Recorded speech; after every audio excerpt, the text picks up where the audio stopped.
So we're good? Hello? Ready. All right. Good evening. I will call to order the City of Wilsonville Budget Committee meeting for May 20, 2020 at 6:01 p.m. And let's see, do we request a roll call? Know who's here? Mayor Tim Knapp, Present. Council President Kristen Ackervall, Here. Councilor Charlotte Lehan, Here. Councilor Joanne Linville, Here. Councilor Ben West, Andrew Carr, Here. Paul Bunn, Here. Arthur Park, Here.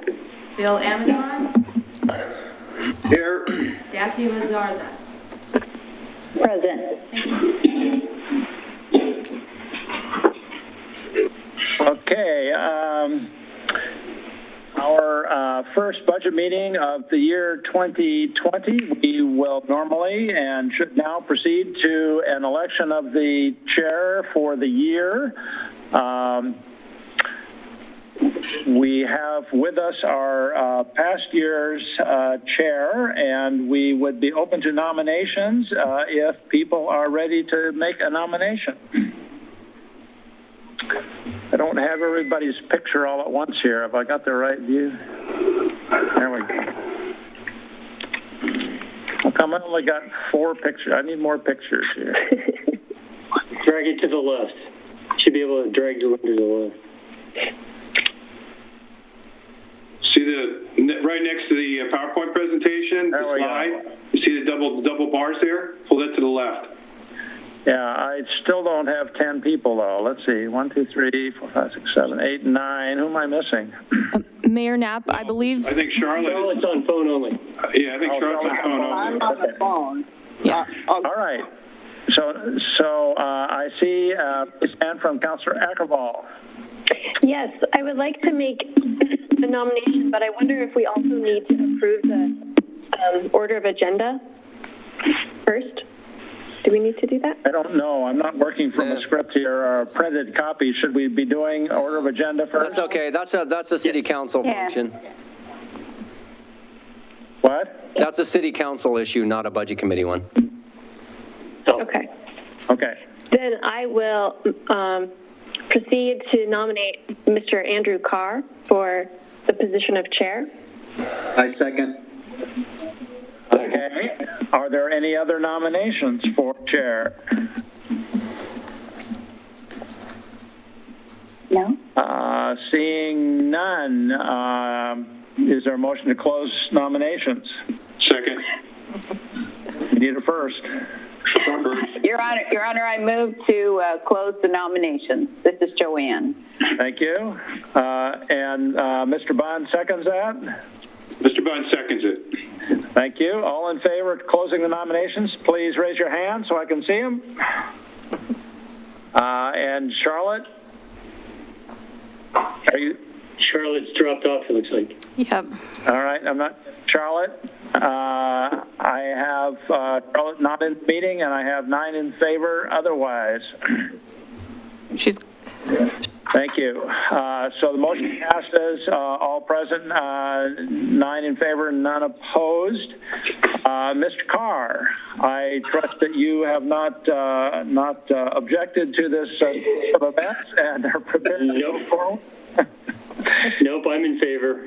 Yeah. All right. If that being the case, I will hand control of the meeting over to you now if you would like to proceed. Perfect.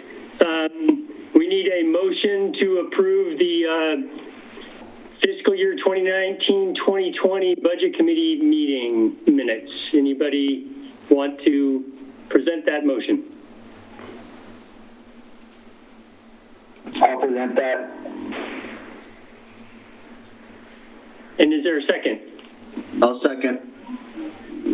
All in favor, raise your hand. I see 1, 2, 3, 4, 5, 6, 7, 8. Any opposed? And then what, abstain? I've got 10. 1, 2, 3, 4, 5, 6, 7, 8. 1, 2, 3, 4, 5, 6, 7, 8. Oh, 8, wait. 8, and 1 abstain. Right. Are we approving or abstaining? No, we're approving. I approve. I counted 1, 2, 3, 4, 5, 6, 7, 8 approval and 1 abstain. Did you count yourself? Yes, I did. Yes, that is correct. So who am I missing? There should be We're 9. missing, Charlotte. yeah, we have 8. Charlotte's there. Charlotte's right there. We have 8 approved and 1 abstained, so that's 9. Oh, somebody abstained. Okay. Joan wasn't here last year. Got it. Yeah. Okay. Oh, Ben Yeah, isn't here. Joanne was not here last year, so she's abstaining. Okay. But we have 10 people. Looking at the Brady. Oh, Ben is, well, is Ben here? No, Okay. Kathy's not voting. Not. Yeah. Okay, so that passes 8 to 0 to 1. So moving on to the state shared services.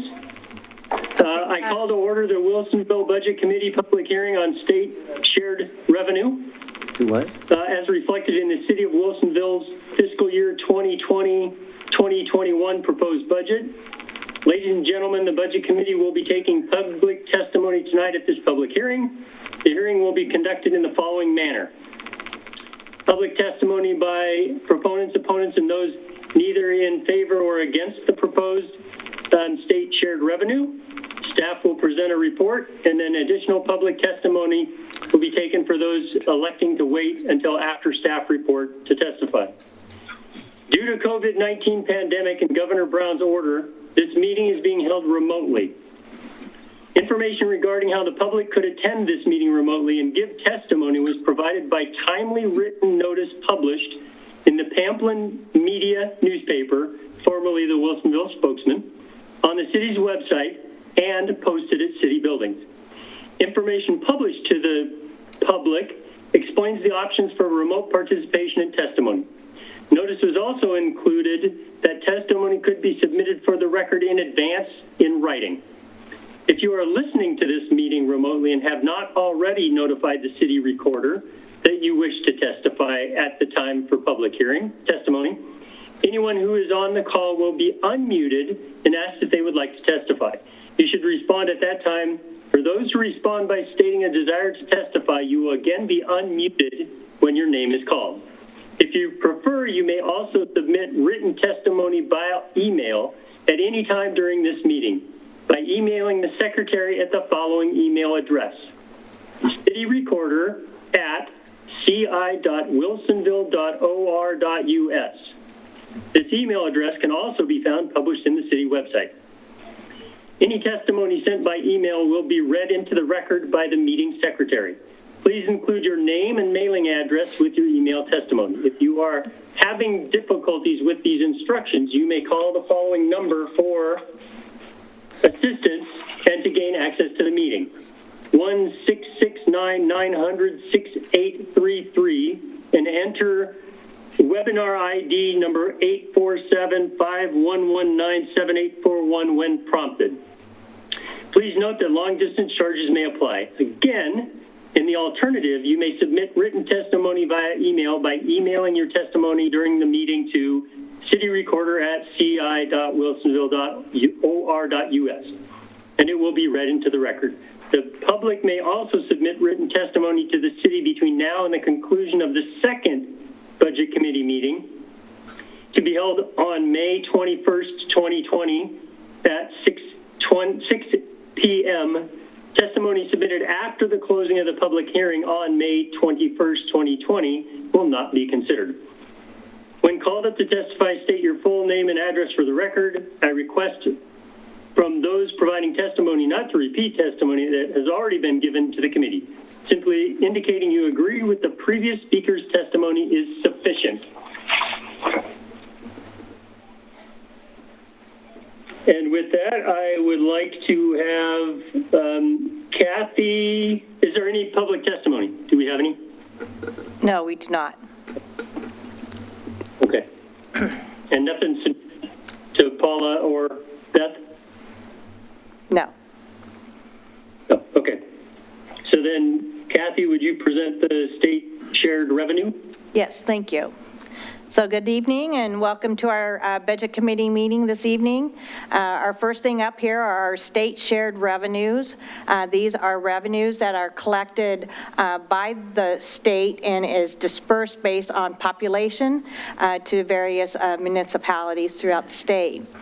Our single largest revenue that we receive is our gas tax, which we have budgeted at $1,875,000. We are still waiting to see how true this number will be.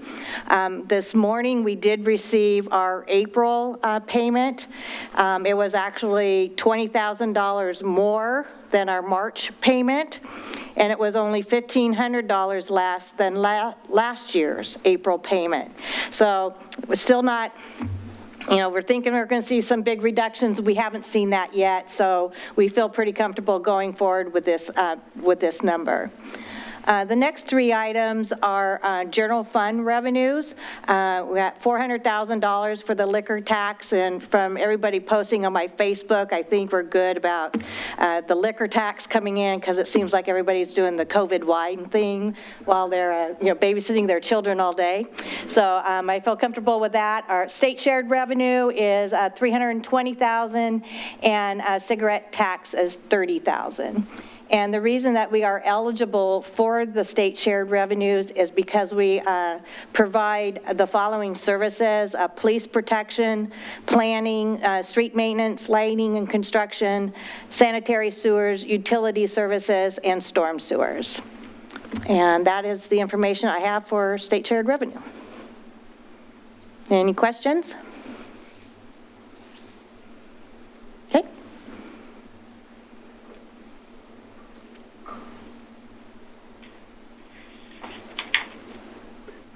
So we still haven't received any public testimony?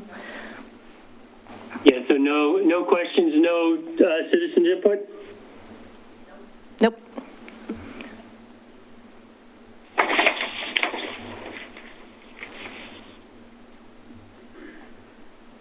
So that will close the public hearing. So do we have to have a motion to close the public hearing? I think so. Yeah. Yes. Sorry, I got my Yes, so would somebody legal like team to behind me here. present a motion to close the public hearing?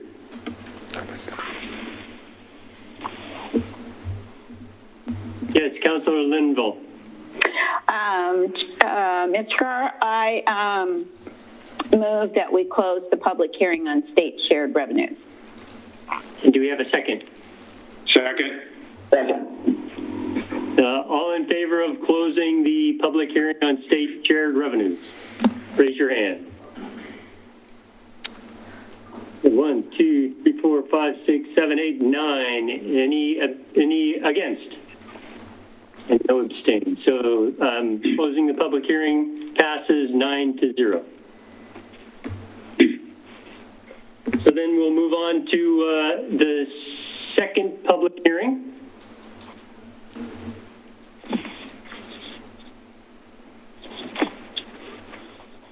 So I call to order the Wilsonville Budget Committee public hearing on the proposed fiscal year 2020-2021 City of Wilsonville budget and possible uses of state shared revenues as reflected in the City of Wilsonville's fiscal year 2020-2021 proposed budget. Ladies and gentlemen, the Budget Committee will be taking public testimony tonight at this public hearing. The hearings will be conducted in the following manner. Public testimony by proponents, opponents, and those neither in favor or against the proposed fiscal year budget. Staff will present the report. Additional public testimony will be taken for those electing to wait until after staff report to testify. Due to COVID-19 pandemic and Governor Brown's order, the meeting is being held remotely. Information regarding how the public could attend this meeting remotely and give testimony was provided by timely written notice published Pamplin Media newspaper, formerly the Wilsonville Spokesman, on the city's website and posted at city buildings.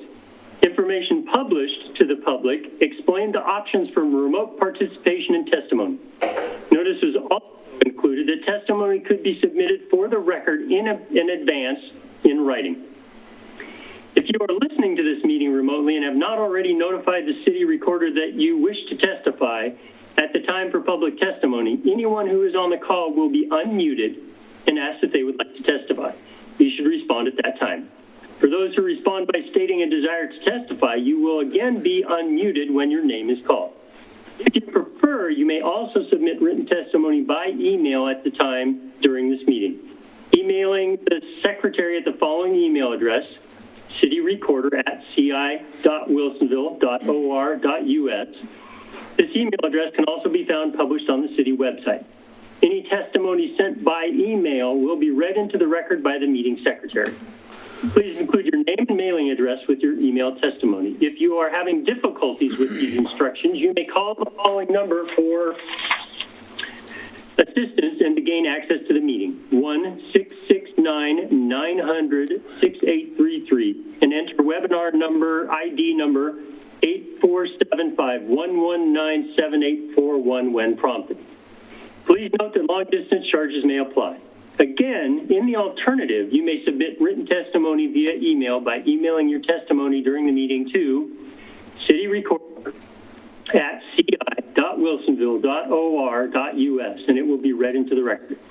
The public may also submit written testimony to the city between now and the conclusion of the second Budget Committee meeting, to be held on May 21st, 2020 at 6 p.m. Testimony submitted after the closing of the public hearing on May 21st, 2020 will not be considered. When called up to testify, please state your full name and address for the record.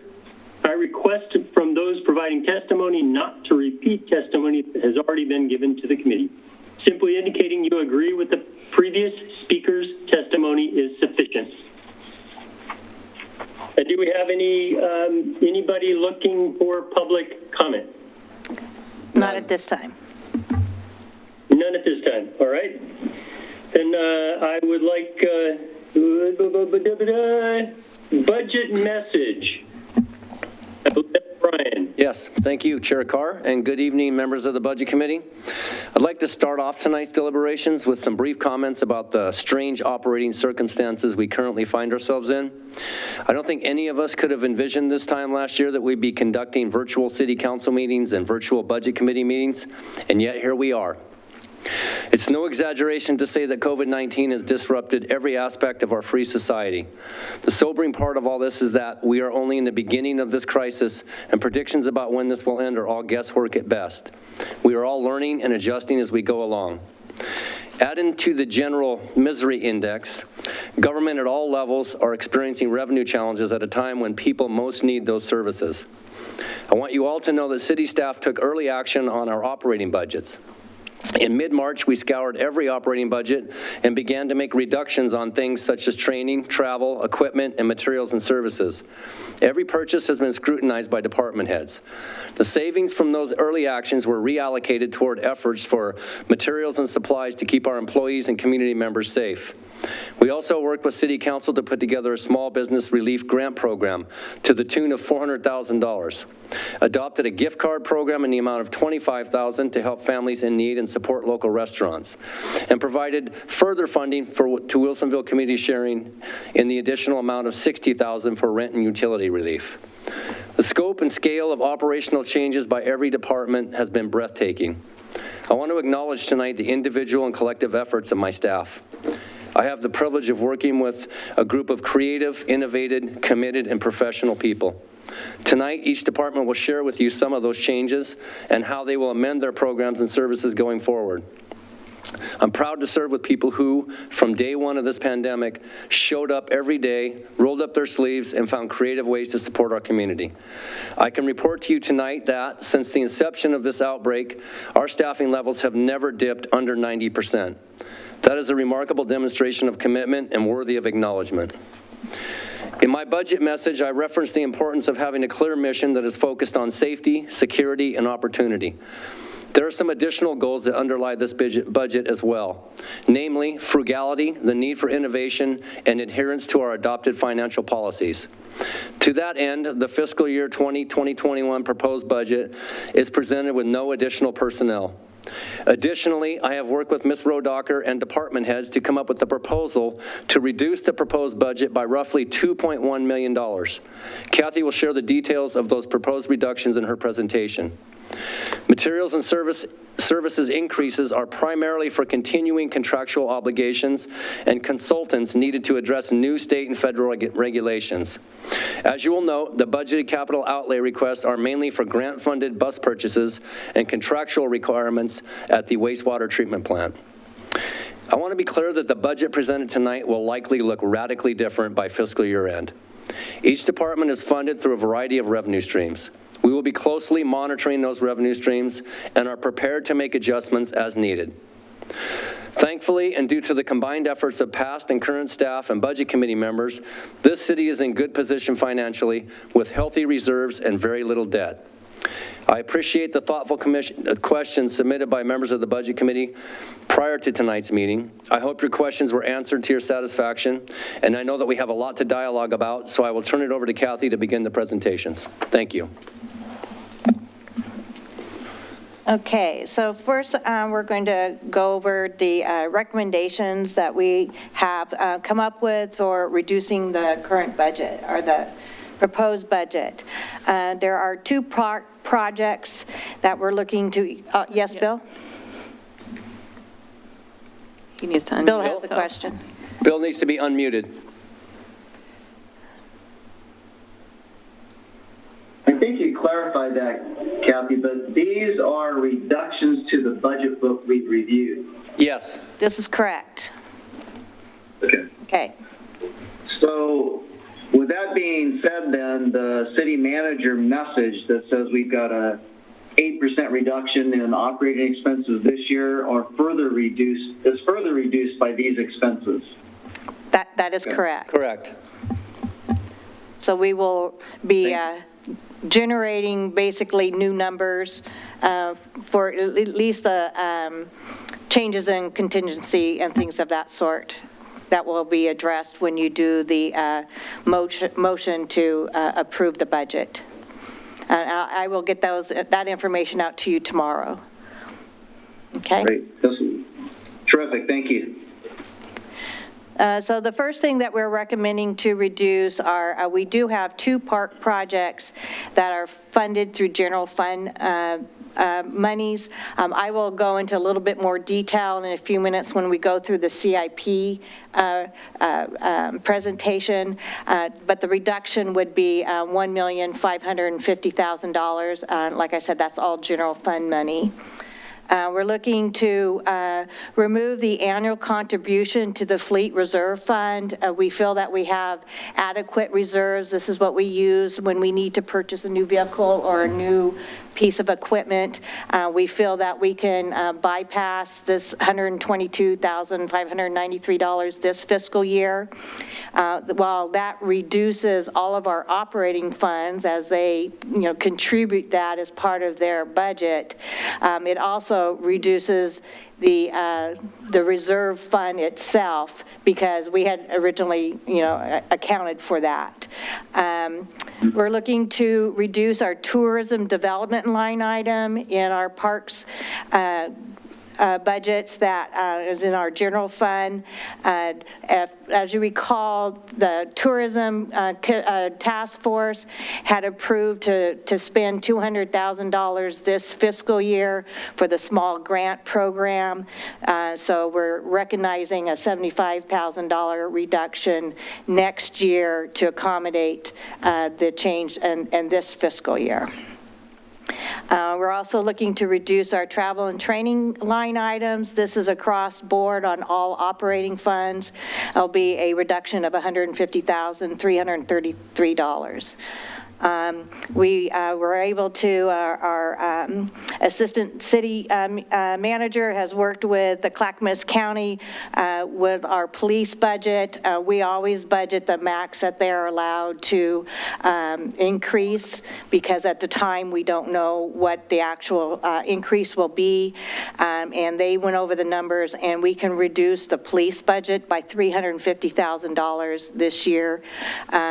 They've changed a couple different things and how they're accounting for things, so that a little bit different methodology, but the bottom line is that it'll be $350,000 less, and that's a general fund obligation. So in total, we're looking to recommend reductions of $2,125,333. Like I said, this goes through, interfund transfers, capital project line items, revenues, and expenses. So once we get all of that worked out, we'll get the information that you need when we go into the budget hearing itself. Okay? I see that the library is closed right now, but I don't see any reductions in the library costs. They actually made quite a reduction in the travel and training line item. When we get to the library, they'll be explaining everything that they've been doing with the door closed.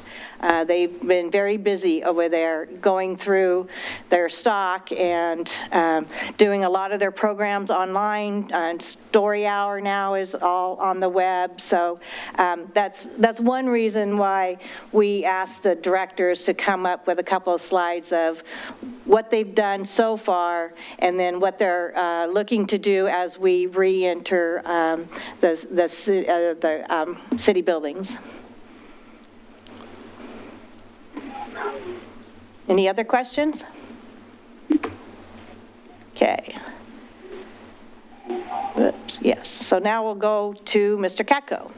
So just to dovetail on Brian's comments, an additional budgetary goal, of course, is to ensure accountability across the city. And I hope everybody had a chance to read the budget message.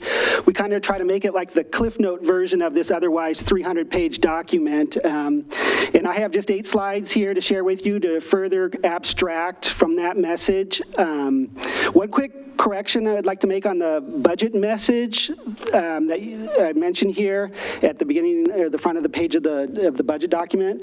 The Coronavirus Aid, Relief, and Economic Security Act, the CARES Act that was passed by Congress shortly a period ago. There's an amount referenced in the budget message under Roman numeral page 14 under Transit Fund that should be listed as $1.2 million.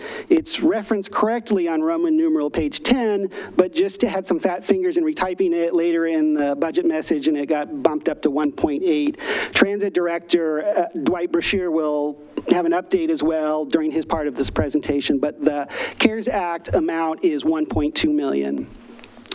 So for now, I'm just mostly going to focus on year-over-year changes of all the revenues and expenditures across the city that as we are budgeting for them, and that should illuminate some trends and may generate some questions. So please feel free along the way to raise your hands, and I'll be sure to take some pauses, and we can always go back a few slides as we advance into the presentation.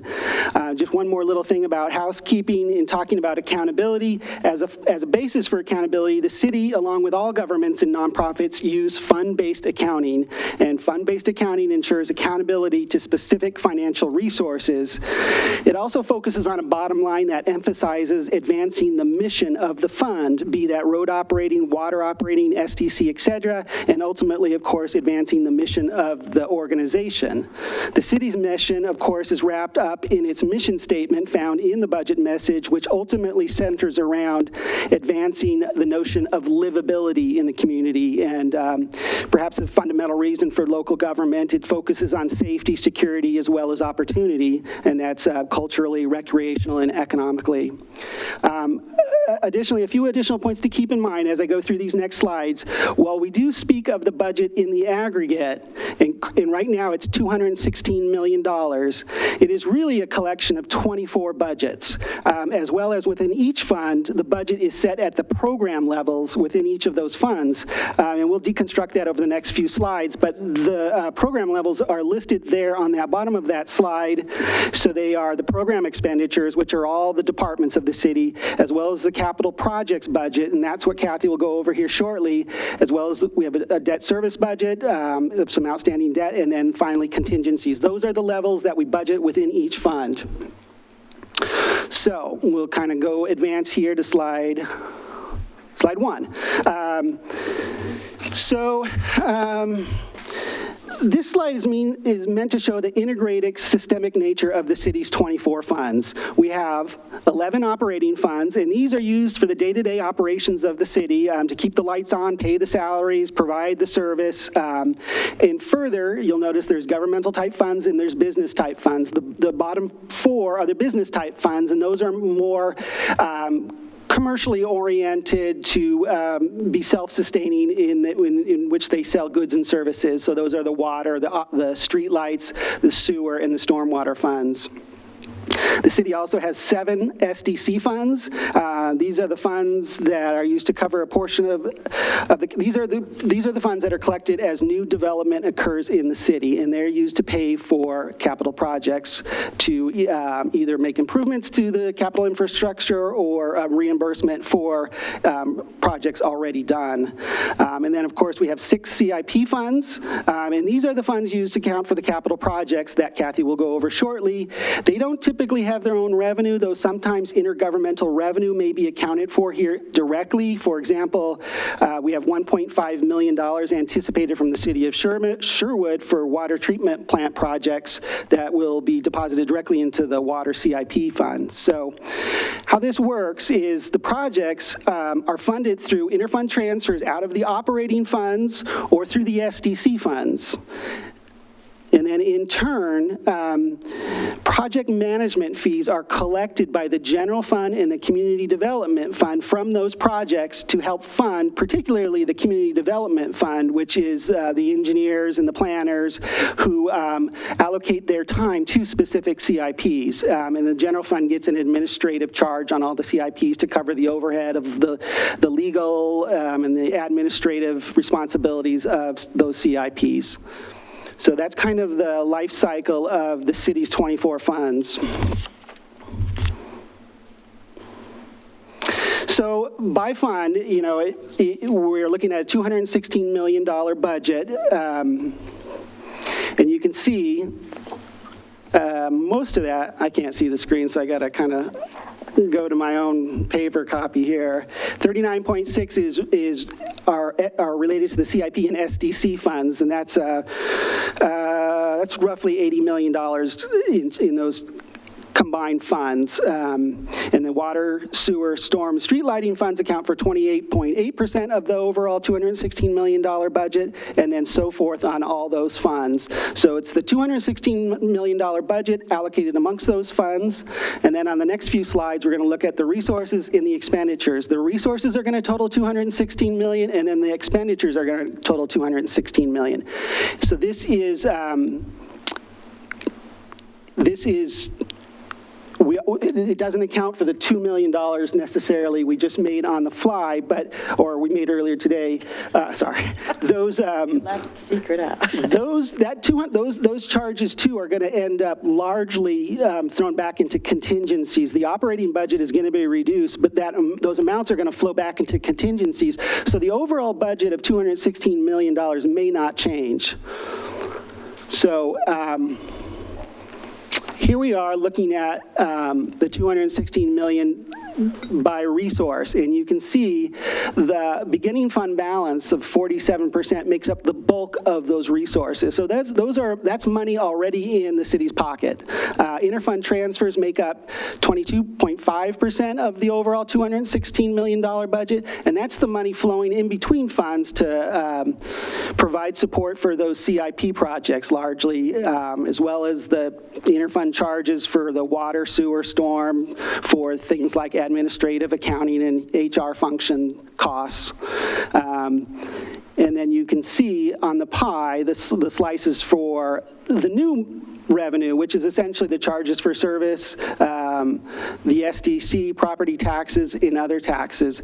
And then on the next few slides, we're going to go through those really quick to see, and we'll flesh out the differences year to year, and I think you might have some questions, and you'll be able to see some trends. Oops.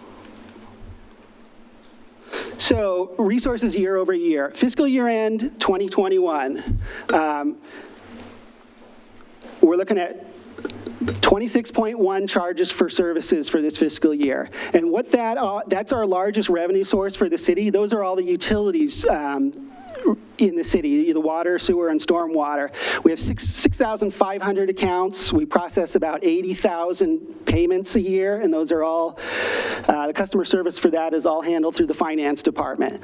Also flowing into those charges for services are charges that the city charges the urban renewal district for its service to that agency. We're all under one umbrella, but the urban renewal district is separate, and there are administrative costs associated with that, as well as there are project management fees that for our engineers that work on those urban related projects. Those flow back into the city as charges for service.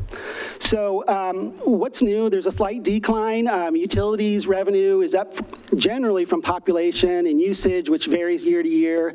We have a 3% water rate increase this year, as well as a 6% stormwater increase. But why it's slightly dipping is the water sales to Sherwood has been reduced a little bit from 1.5 million to 1.2 million, and that's just more in line with the historical trending. So we dropped down the charges for services budget.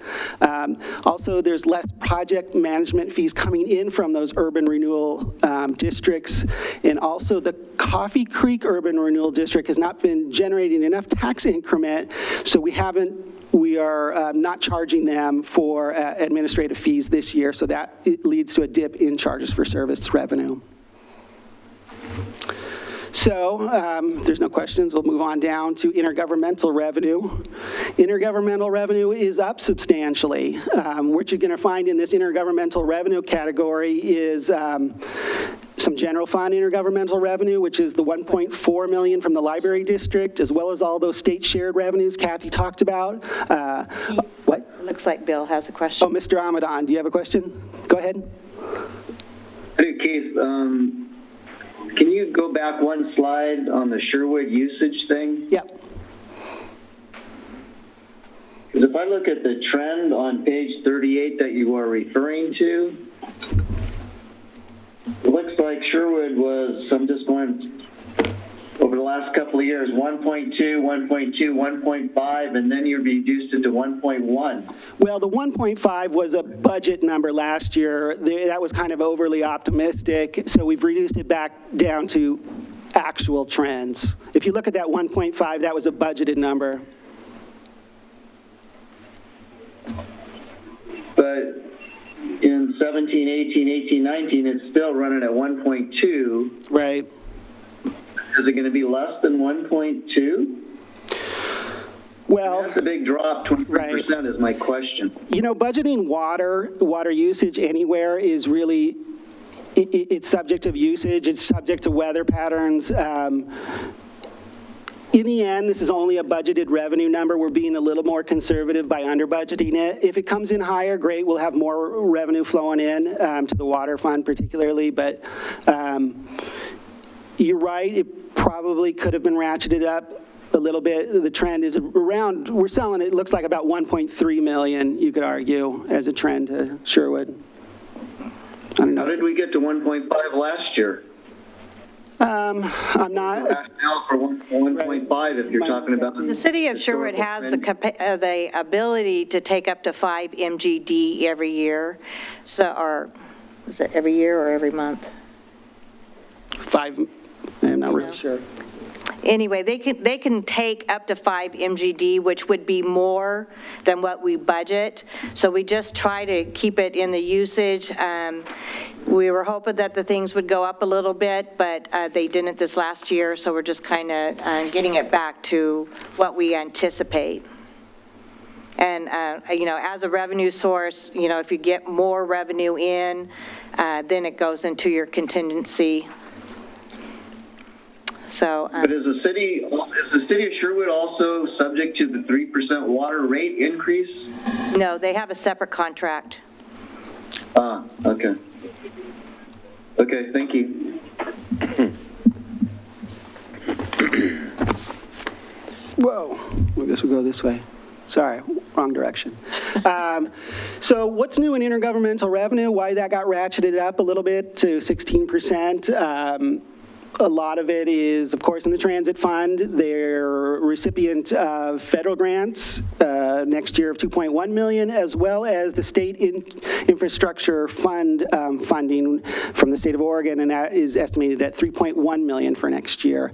The CIP funds also do receive some intergovernmental revenues. The city of Sherwood, in particularly, kicks in about $1.8 million for water infrastructure upgrades to the water treatment plant, and we also receive some direct capital improvement grants for transit related to shelters and CNG stations and security upgrades of federal money. With that federal money, it's subject to 20% match by city funds.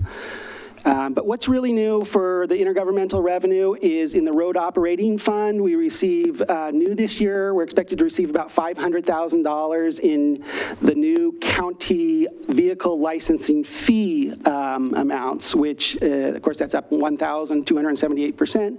And then we elaborate that a little bit more in the road operating fund that's displayed on page 36. So that's what's new for that intergovernmental category. SDC funds, these are the one-time charges to new development, and they are in the water, sewer, storm, streets, and parks. You can see the long-term trend for the available SDCs has been reduced, $2.2 million, an 82% drop, but we see SDC activity from the Frog Pond development that slightly mitigates that, and that's up $418,000. SDCs are kind of based on, they are based on development, and when permits are pulled, there are a few things at play in terms of the revenue there. It's the volume as well as the composition between residential and commercial type permits. Residential permits are actually still relatively stable. We have 81 permits to date. At this point last year for residential permits, we had 83. So the number as of this point has been pretty stable, and I believe the restrictions from the governor, they didn't even include construction, so residential permits has remained pretty stable up to this point. But we are seeing a decline in SDC, just it's really dependent on when the permits are pulled. Property tax, we're seeing an upgrade of 6%, going up to $8.3 million. The city has a permanent tax rate of 2.5206 per 1,000 of assessed value. We get a natural increase of 3% from Measure 50, and then on top of that, the city, there are new developments online. Particularly, we see the Street of Dreams houses in Frog Pond coming on the tax rolls. So we're estimating about a 6% property tax increase in revenue, and that's all general fund money. Other taxes in the city include the hotel motel tax. We've estimated $250,000, and that's general fund money. That's down, and that's what we're saying is new. We dropped that down. Previously, the trend has been about $400,000 a year in hotel motel tax. We put it in at $250,000. Possibly that number might need to be revised down further, but for right now, that's why you see that drop. The other big number in the other taxes classification is the gas tax of $1.9 million, and as Kathy mentioned, we get our gas tax allocation monthly from the state, and for the April, it actually went up a little bit. Is that right? So we're pretty confident, at least for right now, in the $1.9 million that we're budgeting. The other large part of other taxes is, of course, the transit payroll tax, the local payroll tax, and we have it pinned right now to $5 million, and that's one we're going to keep looking at for sure.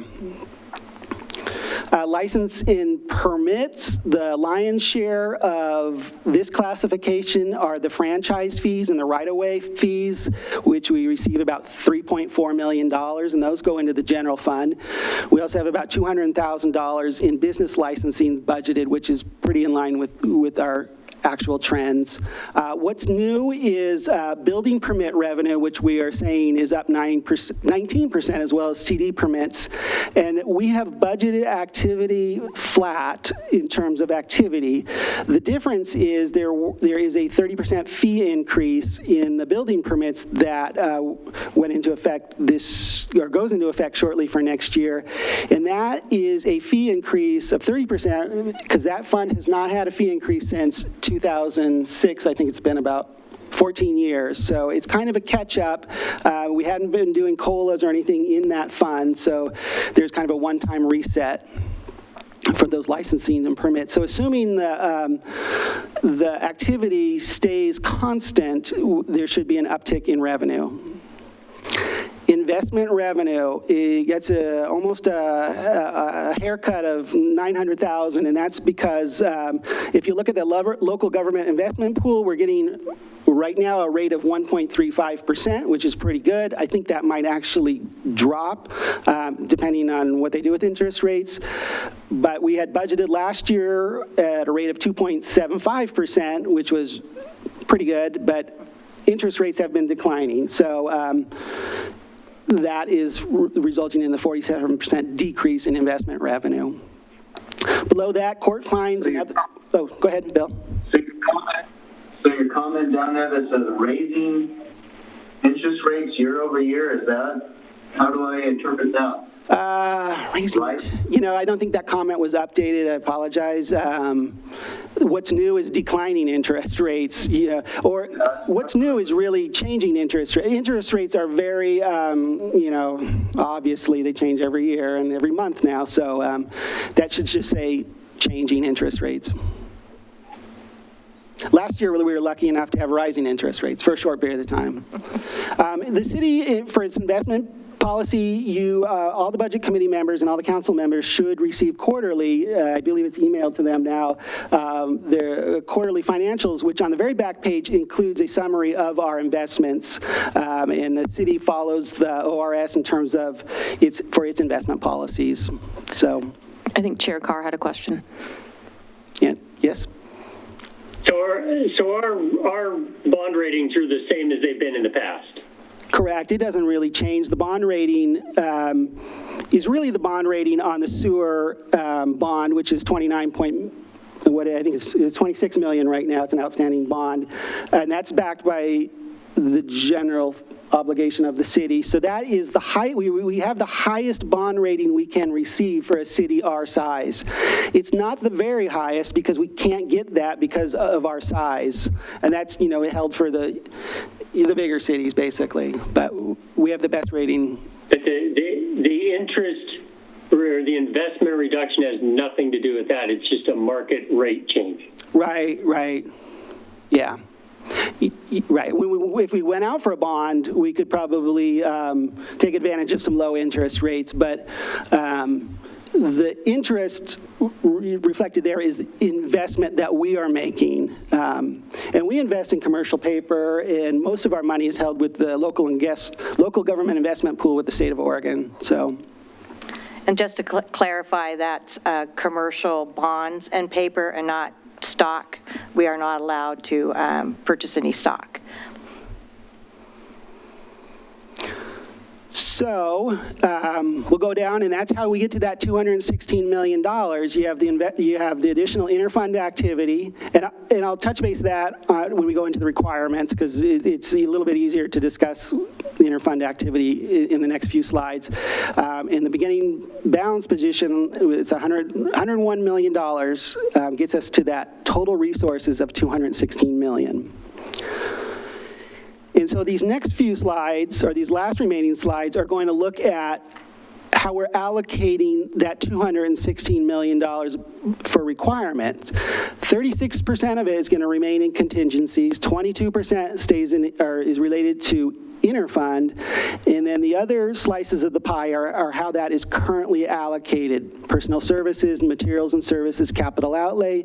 A big portion of it is in CIP, 17%, and then a small slice in debt. So Here are the classifications within the requirements. There's personnel services. Right now, we have 0% budgeted. There are no changes in the FTE. FTE number right now is 178.29. An FTE is a full-time equivalent, and that is a person working 2,080 hours. And is some additional information on the FTEs on page 75. Right now, it's been budgeted at a 0% increase. We have two labor unions at the city, and both contracts are still have not been negotiated. They are expired and will need to be basically renegotiated at some point. The next classification is materials and services, and this includes the big three contracted services for the city, which consume about 50% of that $24 million. We have the water treatment contract, the wastewater treatment contract, and then we outsource, of course, law enforcement to Clackamas County Sheriff's Office. So those three items roughly equate to about 12 million of that 24 million. And you see there's a 9% decline, and I'll talk about that a little bit more when we get to the total operating number, why that has dropped so precipitously. But let's go real quick look at capital outlay. It includes 2.5 million. These are the transit buses Brian mentioned, as well as there's some water plant equipment that, it needs to be upgraded regularly as part of the operating efficiently out there. So we have the total operating expense of the city. And this is really the number, when people ask how much does it cost to run the city, we say $47.2 million, because that includes the personnel service, materials and services, and capital outlay. And why that has dropped so much this current year is because in the prior year, that $50.2 million, we had a one-time $3.4 million payment we used to create a site account with Oregon PERS. There was an opportunity to create a site account where we would put in a fixed dollar amount, and the state would match it 25%. So it was a really good investment opportunity. So that's why that number is baked into that $50.2 amount right there, and that's why the decline looks so large. If you eliminate that $3.4 million, the effect is actually a 1% increase of total operating. So that's just kind of for that kind of disclosure. I think Bill brought that up in a question he had earlier. Capital improvement budget, this is what Kathy's going to go over very shortly. There's a mixture of capital improvement projects. List year, we're at 37.5. We also have a very small debt requirements this year, and that's really the outstanding debt on the sewer treatment plant, which is it's about 26 million outstanding debt right now, and that's the yearly debt payments on that. The interfund, why there's a 20% drop, there's a couple reasons. You'll notice capital improvement projects are down slightly, so there's less movement of monies between funds. And in fiscal year 20, we had an interagency loan of $9 million, which was an overnight loan to the Urban Renewal Agency from the general fund, and it gets paid back the next day. What that does is free up the tax increment in that urban renewal district so we can use it to pay for capital projects. It's kind of a little bit of a quirkiness of the urban renewal laws. So it was an overnight loan, and it got paid back the next day, basically. But it inflates the fiscal year 20 budget. For the current year, we have an interfund loan of $2.3 million from the general fund to stormwater. So that's in that $47.8 million. And additionally, for fiscal year 21, there is a $1 million additional subsidy to the CD fund. That's reflected in that $47.8 million number. And that's how you get to the $216 million at the bottom, and there's $80 million left in contingency, and that contingency is allocated across the funds in this manner. General fund is $9.9 million. It's the end. This is really what the ending fund balance is. We're of course watch every single fund. A couple questions. Okay, Kristen.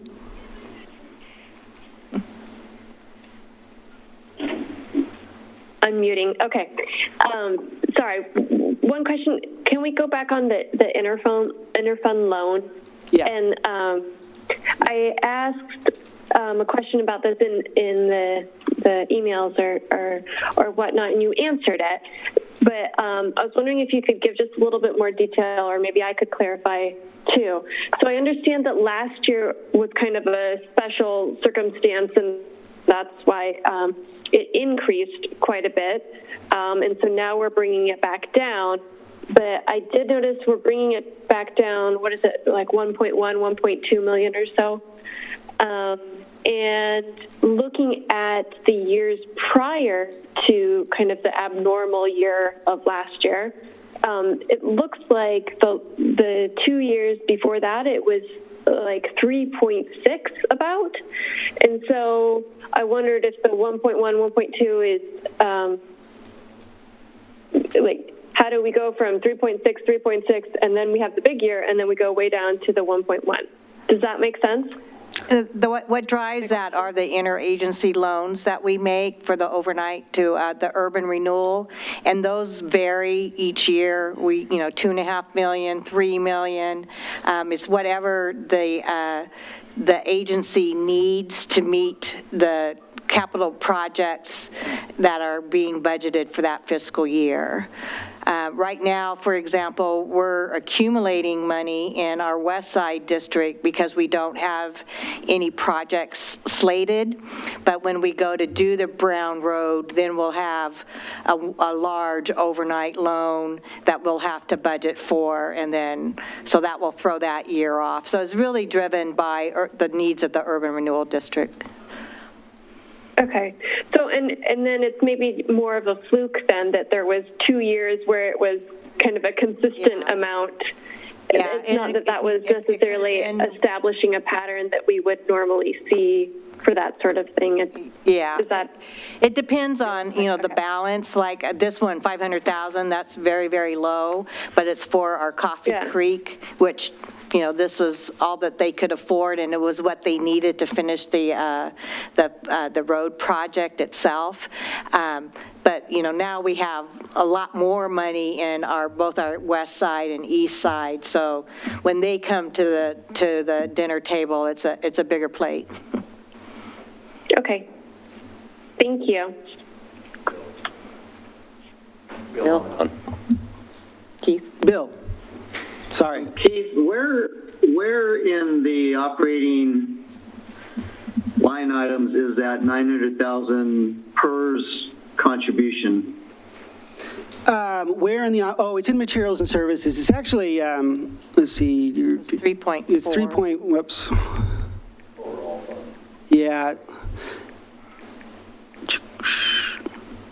It's in that 50.2 million in fiscal year 20, but it's actually rolled up into that 26.4 number of materials and services. It was a $3.4 million spread across many funds to create a site. I understand that, but so we've got 856,000 included in materials and services for fiscal year 20 that we're comparing to fiscal year 21 and suggesting we had a 9% decrease this year, meaning, to a layperson, that means we're spending 9% less in materials and services. Well, we have less money out the door. It's a one-time. I understand. Yeah. I understand that, but if we're doing a year-to-year comparison, and last year we had 856,000 for the PERS contribution, which is a one-time extraordinary contribution. It's hard to compare this year to last year if you include that in last year's numbers. The one-time contribution is 3.4 million. The state kicked in 850. Okay. Yeah. Yeah. Okay, so that's why it's 2.4, 2.6, or 1.6 less this year. Yeah, but I mean, I sent that comment in, commenting about it, that if we have a one-time extraordinary contribution last year, 3.4 million, is it fair to compare this year's operating budget to last year's if we've included that 3.4 in last year? It just seems like apples and oranges, and I, as a budget committee member, understand it, but I think it's a little bit misleading to our constituency in our community, we're not really reducing expenses by 6%. Year to year, comparing apples and apples. Right. That's the point I was trying.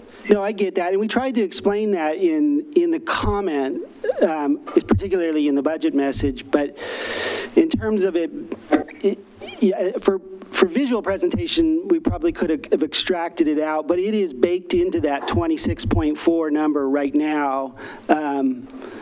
So it is. I agree with you, Keith. It is. If you read the small print and go through all that stuff, yes, you can figure it out. I'm just saying, if you just take the highlights of this message and the budget book and stuff, without reading, me to go out and talk about the city's reducing the cost by 6% this year. Yeah, that's not true. Right. We are required by Oregon budget law to present the information in the format that you see. We're comparing in this particular slide categories and not individual expenses. You will see when you went through all of the program pages that it was all in the miscellaneous expense items, like in finance was captured the PERS for all of the general fund. So it is highlighted the difference when you look at it in the program pages that were responsible for making the different contributions for their funds. But we are required to compare at a category level when we're looking at the big picture items and the fund summaries. But I certainly understand what you're saying, and that's why we're trying to explain it more here. I'm troubled by it, to be honest with you. It just seems to me. It just seems less than transparent. It seems like. Well, but Bill, that's why they have footnotes, right? They have footnotes to explain the deltas. And you can do a footnote the other way and go year-to-year difference is a 2% or 1% increase, and then footnote it and say it's really a 6% if we excluded included the 3.6 lump sum payment. I mean, you can footnote it both ways, Andrew. You know, it's like. Well, no, the money was spent, so it has to be reflected in actual expenditure.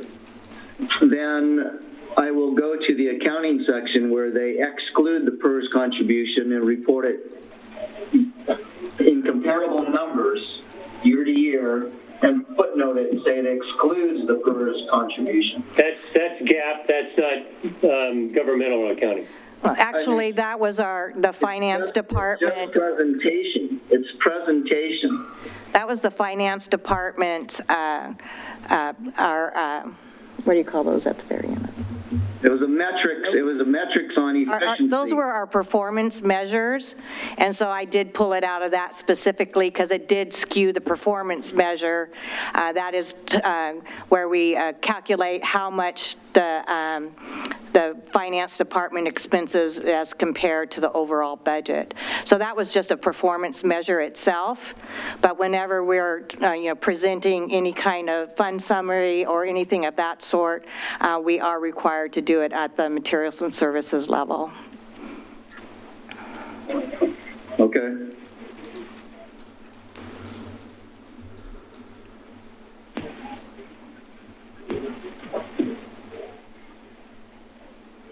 So this is any fund balance. These are the amounts left in contingency for each of the funds. Joanne had a question. Oh, I'm sorry. Yeah. Sorry. Joanne? Yeah, I have a question. I understand how the contingency is spread, and I'm just looking at the increase in the contingency, and I know that there are under the budget assumptions there are minimums for the contingency for the city, and there's not a range. There's just a percentage. But when I looked at and are these expenses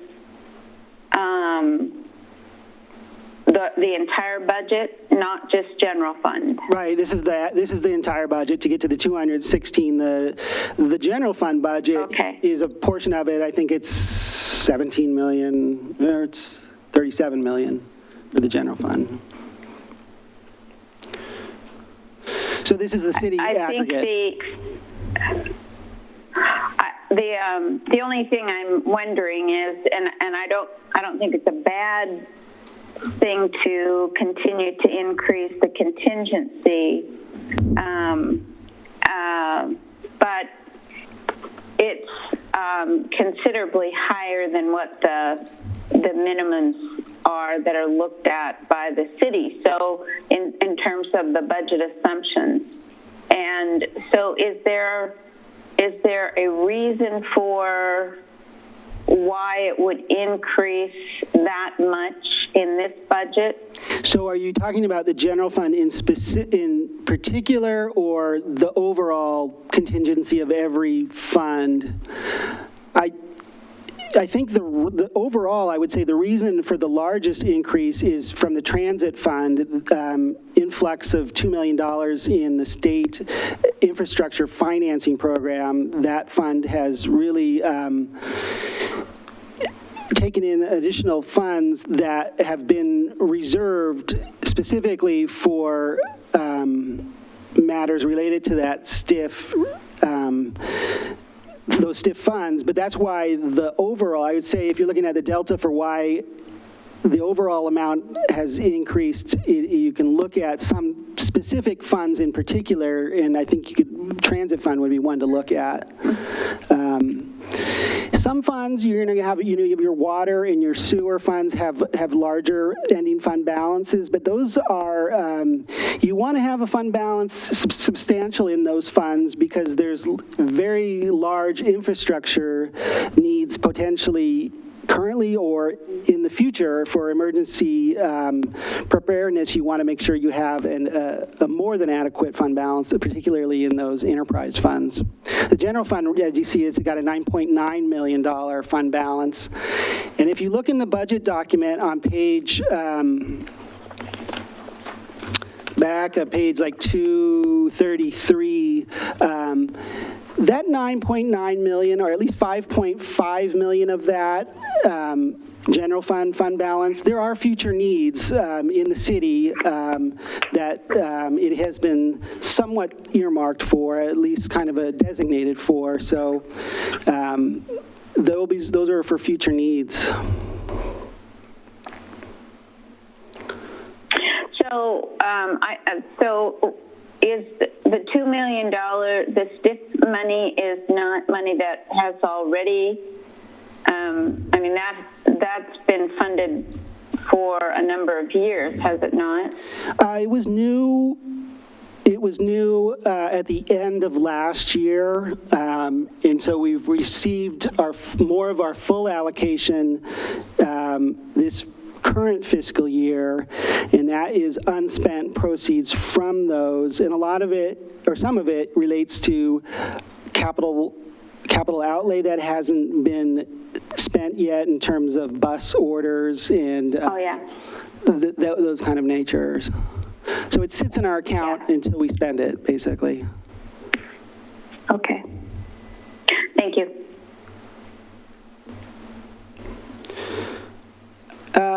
So yeah, that is where we stand with the budget right now. And then Kathy's going to go in more and look at that CIP portion of the budget. And then we're going to go in and talk a little bit more about transit today and public works. Okay, so I'm going to ask our CIP projects manager, Mr. Zach Weigel, to step up to the podium. And we don't want anybody to be afraid, but all of our speakers today are going to be actually using the same microphone. So we have asked them to wear masks just to protect each other. So here we go. So the total CIP program is 50.6 million, which is a different number than what Keith was talking about. And that's because Keith is talking about the city budget. And when I look at CIPs, we look at the city and urban renewal as they are all part of the CIP program. So that's the difference in the dollar amount that you're seeing. We have a total of 100 projects budgeted for this upcoming fiscal year. If you were to total the top 14 of those projects, they actually account for 84% of the budget. So we have a group of very big projects going on, and then we have a lot of little projects throughout the different types of CIPs that we track. When we look at what type of projects that we have, the big one, of course, is construction. That's pretty typical. Our second largest is our annual maintenance projects.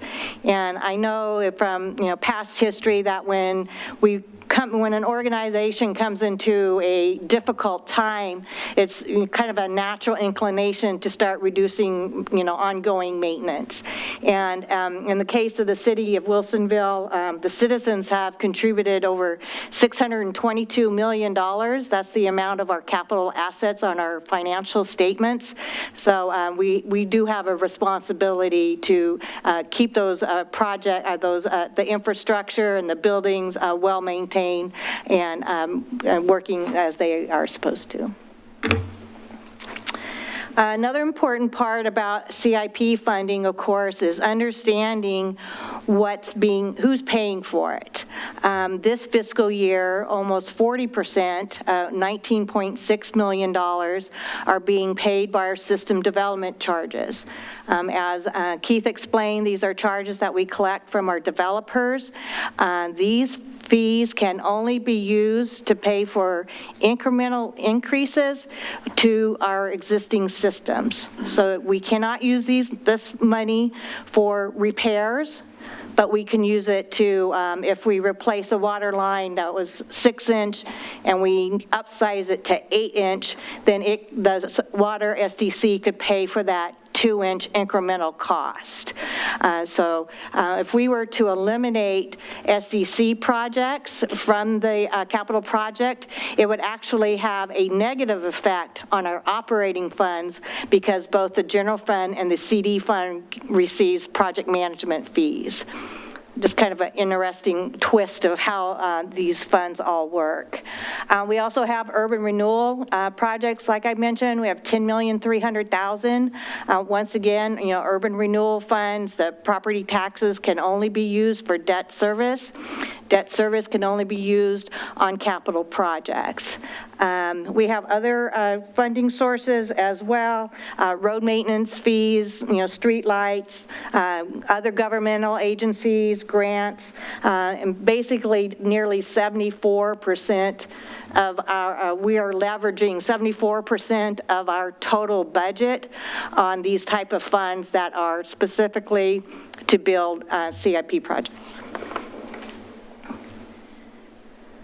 So the question we always get is, well, how do projects get on the list? And of course, the number one criteria, if it has anything to do with the health, safety, and welfare of the community, this is where, of course, our annual repairs, maintenance, replacement, and any kind of regulatory driver that we may have. Master plans are a big contribution to our CIPs. They include a 20-year budget. If SDCs are to be used for a project, it has to be included on an approved master plan list. And they also give us a schedule of when these projects should be going forward. And lastly, our council goals and initiatives that help us to meet the needs, immediate needs of the community. So as we've done in the past, we have divided the city up into quadrants. We, north to south is I-5 and east to west is Boberg Road. And, is it Boberg? I think it is. And so we'll go ahead and get started up here in the northwest quadrant. We have two Garden Acres projects, our sewer extension and our road and our stormwater system. These projects are actually pretty much, will be completed this fiscal year. We have about $50,000 in for these two projects, just in case something doesn't get paid in time and comes in later in into the new fiscal year. One of our big projects is the Garden Acres Road project. That one's moving along quite well. We are budgeting $2.6 million. This is out of our Coffee Creek Urban Renewal District, and it should be completed during the 2021 fiscal year. We have a small rollover here on the 95th Avenue storm pipe repairs. It's a $10,000 project. We have the Boberg Division, my screen's very small. The Boberg Diversion Structure, and that's $186,000 where we're replacing outdated and damaged facility. We do have several facility projects going on at our transit district, totaling about $110,000. They're all grant funded. Includes transit office remodel, smart parking lot improvements. That project has started this year and should finish up next year.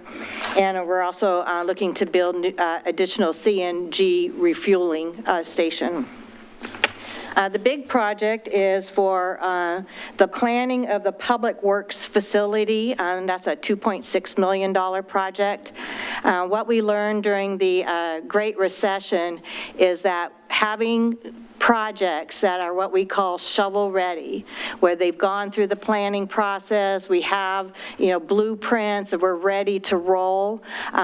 We had several of those the last time around, and as soon as the federal money was available, we were first in line. So we're hoping we have a couple of the projects that will be ready to, and when the federal funds are allocated for infrastructure improvements. The big project on this one is the Regional Park 7 and 8. This is out in the Villebois area. It's budgeted at $3.5 million. This one has a $2.6 million in SDCs and $900,000 in the general fund money. And this is one of the projects that we're recommending that we reduce the general fund contribution. It obviously puts a big dent in the project itself, and it will take some kind of re-engineering to get the price down to where they can complete it with the SDC funds. And Zach is here if you have any questions on any particular project. Yes, Mr. Button. Yeah, so the regional park 7 and 8. So when you say regional, does that involve any metro funds? Good. We do have, I think $1.2 million in local share revenue that we have coming to us. I think that's the number Chris Namsu gave me. Does that sound about right?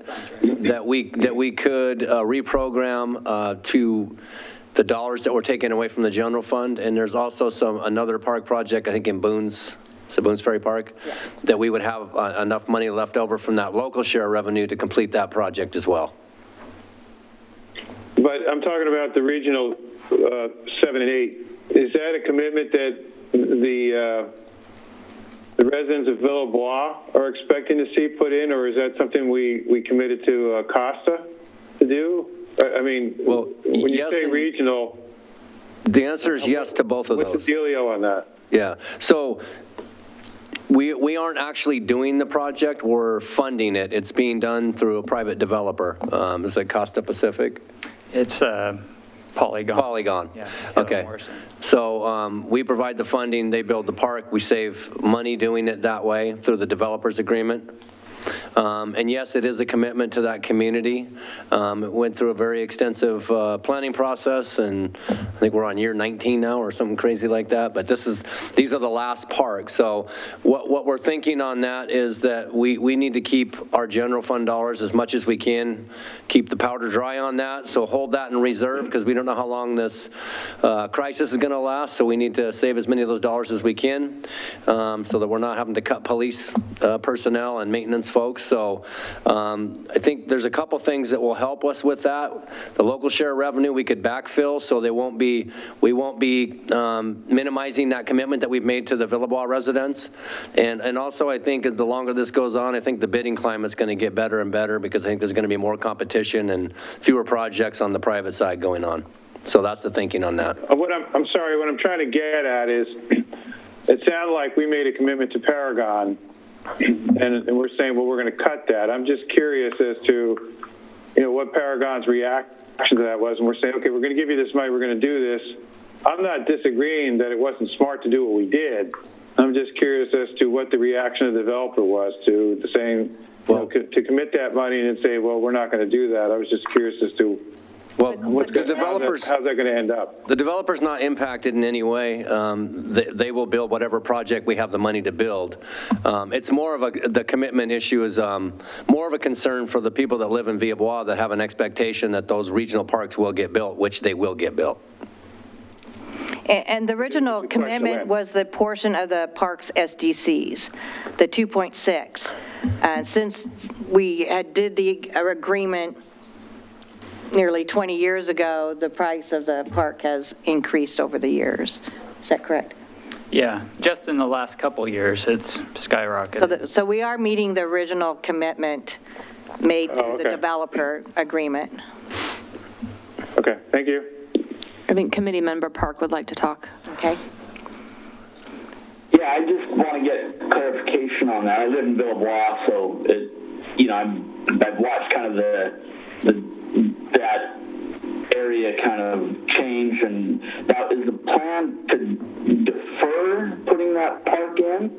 Because I kind of thought I heard like we got to re-engineer it and kind of strip it down to so that what was promised or what was committed isn't going to get committed, or is that is it just we're going to do it next year when we have a better fiscal situation? Yeah, so it's a kind of a hard question to answer right now, but I think I can say with some confidence because the project's already under construction right now. Yeah, so it's already under construction, but it's being done in a way that if we need to delay one aspect of that project for a certain amount of time, we can do that. We have the flexibility. We're working with the developer to do that. But I'm ultimately thinking that we will be able to get the whole project done using the local share revenue that we have coming from Metro. That's our share of the regional bond measure that was recently passed. So who's going to build that then? Because the developer, they're pretty close to building out, what's left of Villebois. Is that going to be Polygon still, or is that? And I know there's the other signs that says there's a phase 1, phase 2. Are we completing phase 1 and then phase 2 is going to be deferred, or what's the long-term plan there? I'll let Zach respond to that one.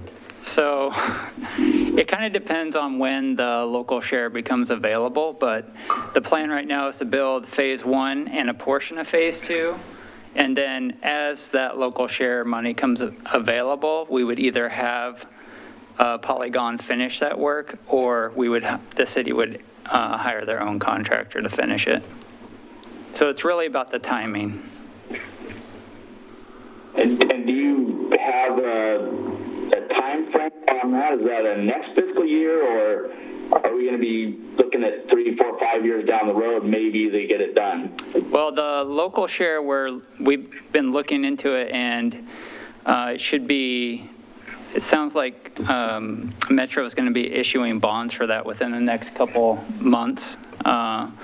So I don't know what the time frame is after that happens, but there's a whole process we need to go through also with Metro to get those funds allocated. So To answer your question, probably a year or two at the most.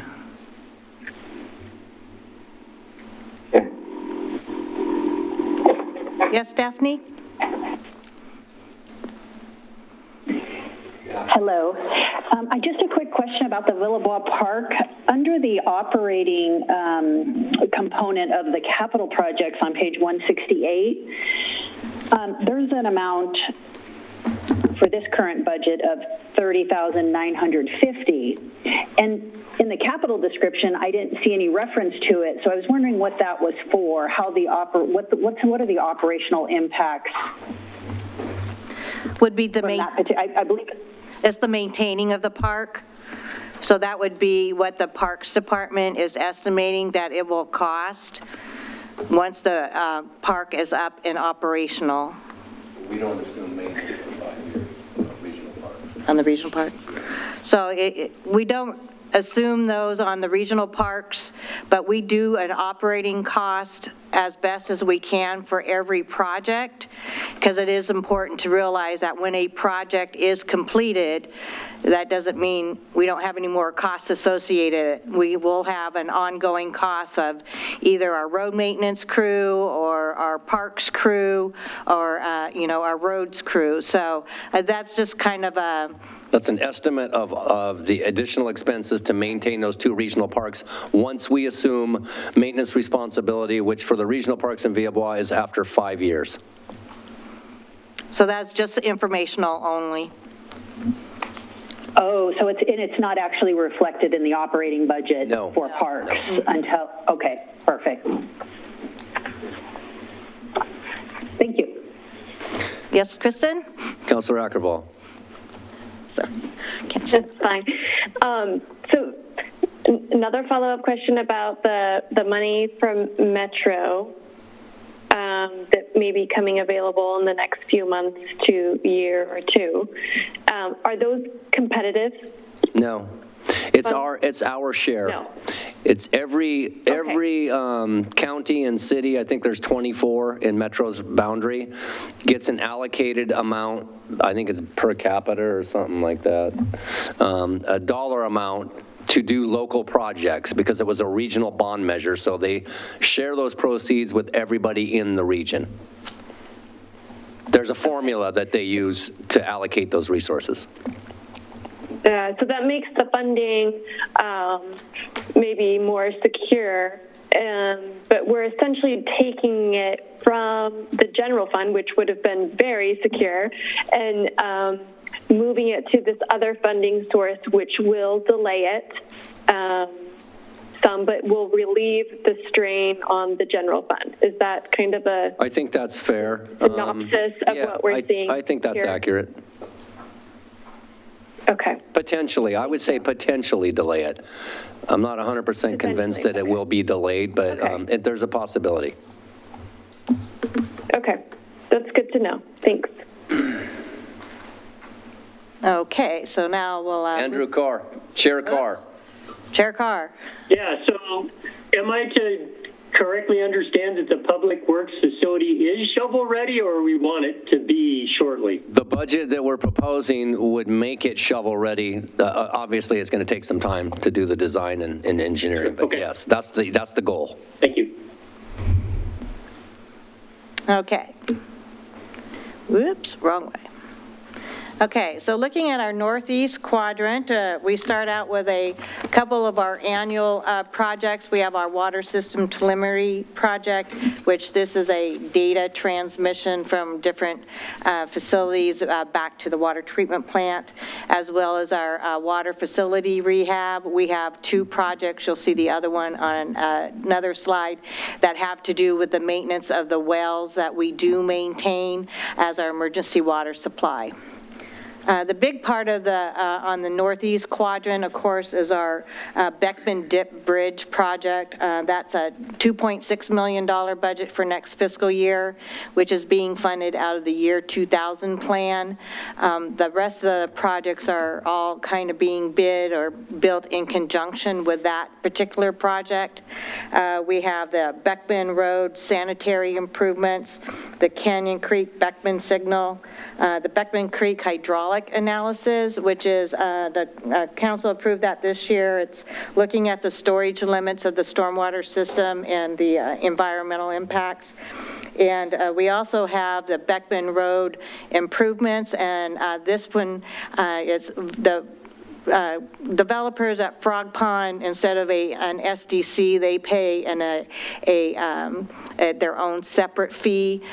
So as long as we have collected enough fees to pay for the project, then we'll move forward with this one. And are there any questions on the northeast quadrant? Okay, we'll move on. In the southeast quadrant, we have a small $35,000 project out at the Stein Bouger Barn. And we had a structural assessment completed about 1.5 years ago. And this is making the corrections that are recommendations that they had. It's a $35,000 project. We are still plugging along on our Charbonneau projects. These are, multi-year repair projects out in the Charbonneau area.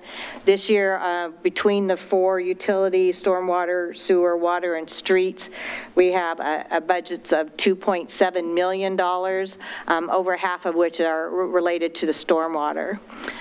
We also have the well upgrade. This is the other half of the project that we were talking about, and that's a $204,000 project. Yes, Chair Carr? Yeah, in Charbonneau, I know in the past few years we've had lots of discussion about the condition of Charbonneau's infrastructure. How are we feeling better about it? Do we have a better handle on the long-term plan for this? We have a 30-year infrastructure replacement plan for Charbonneau, and we are in year 4. So we are making progress, but there's a lot of work to do out there. The big project here in the southeast quadrant is we're actually going to be completing the Memorial Park pump station relocation. This project has been on the radar here for several years, and they're starting it right now. Is that correct? Yeah, they are starting this week. And so we'll have it completed next year, and that's a $3.7 million project. In the southwest quadrant, we have oh, yes. Daphne, I can't see her last name. Just a really quick question on the last slide. On the well project, it sounds like from what I read that there's 8 existing wells, and we need to maintain 6 of them and repair 6 of them so that there are backup wells. I was kind of curious, are there any costs associated with the other 2? What happens to the other 2 wells that we're not using as emergency backup wells? I just was kind of curious if there were any costs associated with those other 2 wells, and what do we ultimately do with those other 2 wells if we're not going to necessarily upgrade them to be emergency wells? Yeah, so part of our last water master plan update, we did a comprehensive study of those wells, and 2 of them, the one Nike well that's in Memorial Park, just does not have great water quality and doesn't have great pressure. So the recommendation from the water master plan was to not keep that well. We have had some conversations internally about looking at converting that well to irrigation from Memorial Park. But we have started looking at costs to, what would be the cost to improve that well, and how, what kind of return would we get using that for irrigation. And then one of the other wells, Canyon Creek, was recommended that it was just in such poor condition that it wasn't worth trying to improve, and just had so little flow that came from it, it just wasn't worth improving it to use as backup well. One of the recommendations out of that water master plan was to look at shifting the water rights from that well to a nearby well. So we would still have the capacity, but not the infrastructure. Okay, and it sounds like the one at Memorial Park where you're considering using that for, investing in it, using it for irrigation purposes, that could potentially result in some operational savings down the road, using that irrigation water versus... Yes. Yeah, that's correct. Okay, thank you. It would also reduce water sales, because we do pay the irrigation for that park. So you give and take. Thank you. In our southwest quadrant, we got quite a few projects. Start up here at the top, we have our I-5 pedestrian bridge. This is budgeted at $5.8 million for street SDCs.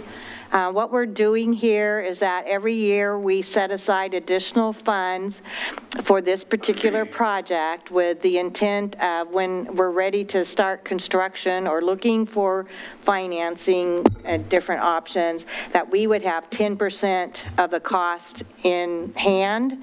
And then that way, if we could find federal grants and state grants, we would be able to move forward. So that's the philosophy of what we're doing for the I-5 pedestrian bridge. We're also doing the same thing for the French Prairie Bridge. That one's a little bit farther behind. We only have $888,000 set aside for that, but it's the same principle. Eventually, we'll hope to have 10% of it to be able to move forward. A big project in the southwest quadrant is our 5th Street and Kinsman. As you can see here in the middle of the slide, we have streets, water, sewer, and a little tiny bit of the Ice Age Trail. Those are all associated with this one project. The street is a $5.1 million budget, and that's coming from our year 2000 plan. The water is $1.6 million, and sewer is $3.2 million, and those are both being funded through SDC funds. And then the Ice Age Trail is $5,000. Another one of the projects that we're looking to start the actual design, similar to the Public Works facility, is at the Coral Creek and River Green Station rehab. So we'll kick that off. It's a $164,000 project. We're continuing with the expansion at the water treatment plant, where we're going from 15 MGD to 20 MGD. This year, it's $5.3 million, of which a third of that is paid for by the city of Sherwood, since they are taking water out of the facility. Part of the contract was that they would be responsible for certain projects, and this is one of them. We have a play structure, a replacement at the Boons Ferry Park. This is the $650,000 park project that we were recommending to be delayed for right now. It was to replace the existing structure with an all abilities play structure. However, right now we're looking to set aside more money into the general fund. We have we're finishing the second phase of the I-5 undercrossing trail. This is from the trail itself down into the Boons Ferry Park, and that is a $61,000 project. And we also have the Boons Ferry Park master plan implementation. It's $115,000, and that will be for amenities along the trail, so that as people come down into the park, they'll have different things going on. And lastly, we have our wastewater treatment master plan. This has been several years since we've taken a look at that, and we have it budgeted for $250,000. Any questions? Yes, Councilor Lehan? Yes, so I'm just looking at the River Green Pump Station rehab. What does that have to do with Corral Creek? Or is that just a name someone stuck on it? Because Corral Creek is kind of outside the city, a ways away. Yeah, it's just a name. It's actually two different pump stations that's what they're named, Corral Creek and River Green. There's two, so where that one dot is, there's really two pump stations there? Yeah, they're just really close together. Okay. Well, I didn't know what, I just wanted to check what it had to do with Corral Creek. Just a name. Okay. So do we have any other questions before we move on? Okay. So now Zach will talk to us about our street maintenance program for next year. Yeah, so for this summer, we're planning on paving, making repairs to Day Road and repaving Ellington Road, fixing the intersection of, I can't read that map. Burns Way. Burns Way and Parkway. There's a section there that is pavement that's pretty broken up, and we're going to extend that concrete on Burns Way to the intersection. And then also further south of Wilsonville Road, working on repaving Main Street and Parkway down there. And then the following, starting next spring, we'll do repaving on Town Center Loop and Parkway through there. Question? Councilor Linville? Yes, I know that we did some maintenance on Day Road this year. Is this going to be, and it looks like this is a spot repair, is it similar to what we already did, or is it just finishing? The repairs, finishing what we weren't able to get done. the repairs we did earlier were basically emergency repairs. We have a lot of potholes on that road, so this is more of an extensive repair. Zach can go ahead and respond. Yeah, it's we're doing more, like Brian said, more of an extensive repair just through the travel lanes. So it won't include the intersections, but it will include the travel lane between, is that Graham's Ferry? Yeah, between Graham's Ferry and Boons Ferry. Yeah. So it won't be a complete overlay of the road, but really focusing on the really bad areas and replacing those within the travel lanes. We're not doing anything in the center lane either, so. Mayor Knapp.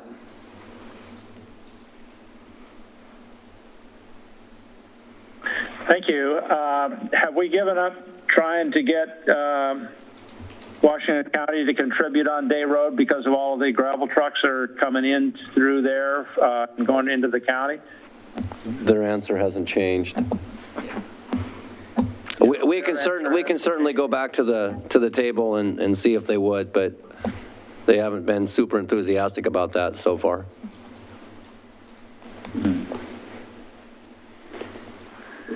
All right, I guess we need to find some leverage somewhere.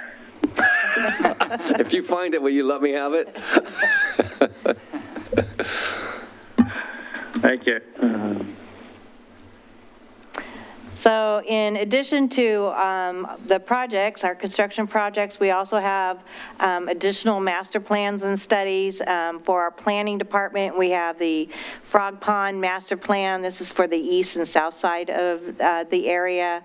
We have Basalt Creek Planning, the Town Center Concept Plan, and in conjunction with the Charbonneau Tree Study, we'll also be doing the Urban Forest Management Plan. We're looking to update our facilities master plan as well as our stormwater master plan. And all of these are located throughout the different pages of the CIP budget. And our information technology, we're moving, sorry, yes, Mr. Bunn? Yes, can you go back a slide, please? Certainly. Okay. Okay, so how come the HB 2001 plan is not under the That was recorded in the planning is that a program. master plan that's being developed by the planning department? Yes, it was in the planning Why is program. it listed here? It is not listed here. It's not a CIP. These are planning, These are CIP funds. yeah. This is planning Oh, the okay. whole All right. district. That would be in their operating budget. Yeah. Yes. Right. All right, sorry. All right. I'll go back to sleep. Looking at the various projects for information technology, they're busy as always. We are still moving forward with our enterprise replacement, software replacement program. We did have about a 3 to 4 week delay when we had to change from having, face-to-face training to getting everything on, they use go-to meetings, so we've been moving forward. We have pushed back the go-live date for finance by 1 month to accommodate the changes that we had to take. Last week or the week before, I'm sorry, weeks are all starting to run together. We started the HR payroll, so we've gotten that going, and the permitting software, the team are getting together and starting to answer. They ask all kinds of, how do you do things now, and how do you want to do things in the future, and you have to elaborate that on every step of the permitting process. And we're still scheduled to start in January of next year for the utility billing. So we're a little behind, but we're still moving forward. Yes, Mr. Bunn? So, quick question. What's the name of the ERP software that's going in? Well, the company is Tyler Technology, and we're using Munis for the financial and Intergov for the community development. Okay. Is the consultants doing, I asked this question, and perhaps my question wasn't clear because the answer wasn't clear.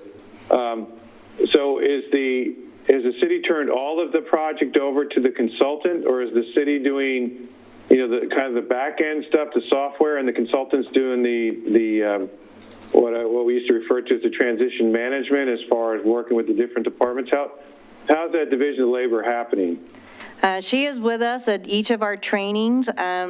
She takes great notes and whenever we make a decision, she puts down why we made that decision, so that if we ever have to refer back to if something's not working the way we thought, then we have, the road map to how we got there. She works more with us, trying to meet the needs that, that Munis requires, answering their questions and things of that sort. Okay, so most of the work is really being done by the city IT staff then, with the consultant just kind of being the facilitator and the experienced hand, just kind of guiding the process then, if I understand you correctly. Correct. We've had to do a lot of things. One example is that they could not use our existing general ledger account codes. So she helped us, look at all of our account codes, streamline them, right. Get them back in order, all that kind of, keeping us on path. And so she helps us through the decision-making process. IT is very involved in, uploading, new versions of the Eden data, so that when we go to do our testing that, we have live data that we're able to work with. And then the implementation consultants on the Munis side are putting in what we're, all the requirements that we're needing. So it's a pretty strong teams on both the finance and the HR side, and I'm sure it will be on the permitting side as well. Yeah, that's a big project. I wish you luck on that. Good luck. Thanks. So other projects that they have, information technology actually replaces all of our copier machines. They have a plan where 2 or 3 are replaced every year somewhere throughout the city. They do our annual network upgrades. This year we have a security access system project where if you have questions on that, we can bring Andy up because he explains it a lot better than I do. And the last is our fiber connectivity project. We budget this every year in case there's a project that does not have fiber in the road and they're tearing up the road, then we have funding available to go ahead and place it in that stretch of the project with a hopeful, outcome of eventually having an entire loop of fiber around the city of Wilsonville. So if you have, yes, Mayor Knapp?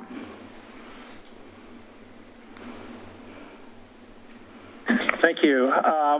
We have talked through the last some years about smart cities projects, and we're starting out with this LED streetlight replacement. Is there an IT component to the sensor network and our telemetry capability within those new pieces, or are we that far along to really address that question?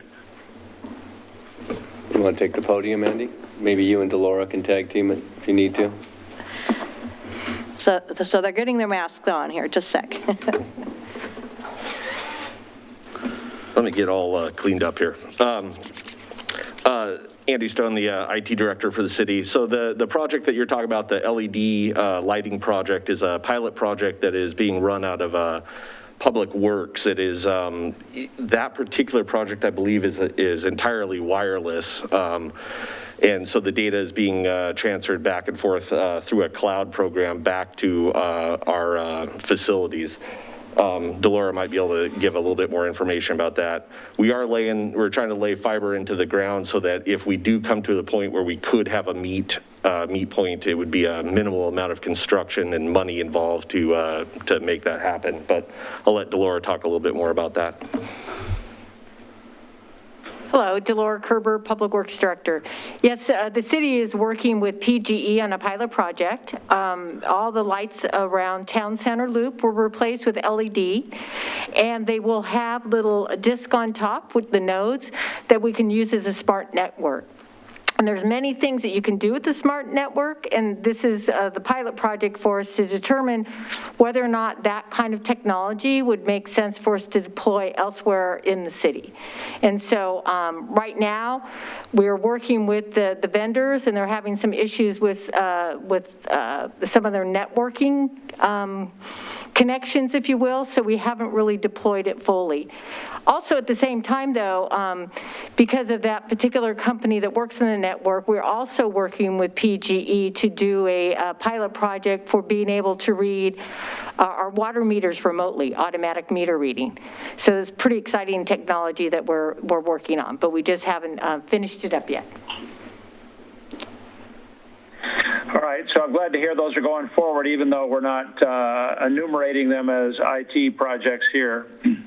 Yeah.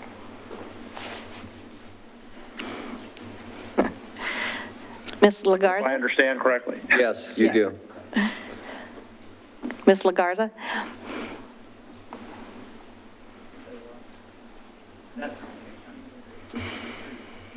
Thank you. Since we're talking about the LED project, I had a quick question about that. And are we, so now I understand this is a pilot project, and it looks like there's future funding that's going to be allocated to this work, so potentially more, maybe a larger project. Are we looking into any rebates or incentives for the upgrades to LED through the power company? Are we researching that, or have we researched that, or is there any of that involved in this project? Yeah, so as I mentioned, the 50 or so lights around Town Center Loop is part of a pilot project, and that has to do with the networking of the nodes and the LED lights. Concurrently, we are working on doing a design project for replacing LED lights along arterials, minor and major arterials, so basically all the Cobra heads that you see out there. And within the next month or so, we'll be rolling it out for a bid for construction. And as part of that, working with our consultant, we are engaging with the Energy Trust of Oregon in order to get rebates for all the various lights. So, yes. Perfect. So that's two separate projects. Yes. And for the one where we're going to get the rebates, will that be, that's already reflected in the proposed funding that we will receive discount from the contractor for potential rebates? Yes. Perfect. Thank you. Mm-hmm.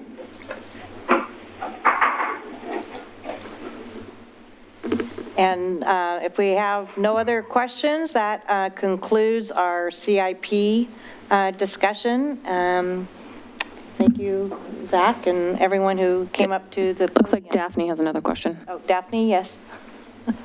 Sorry, go ahead, Ms. LaGarza.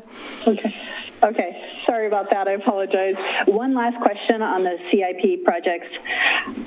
It's again an operating fund question. So this is on page 168, where you show some of the operating funds proposed that I assume roll into the operating budgets. And underwater, there's a meter replacement operational impact, if you will, moving forward, and it's $20,500. And I just didn't see a meter project in the CIP listing, so I'm not sure if I missed it or An operation. There's two different meter funds that we have. One has to do with the systematic replacement of the meters. After they get to be about 20 years old, they lose their accuracy, and so we try to go out and replace them on an annual basis. And then there's another one that we hold within our operations, which has to do with new development. When new development comes to town, we go out and we're the ones that install the new water meters. So, but the one there is our systematic replacement of the existing water meters for the 20,000. And actually this year, not associated with a capital project. Not specifically. It's a systematic operations replacement program. We used to have it as a CIP, and we moved it out this year as the first year, and it looks like we did not take it off the list. So thank you. We'll go ahead and get that corrected, because it is now all in the water operating fund. Okay, thank you.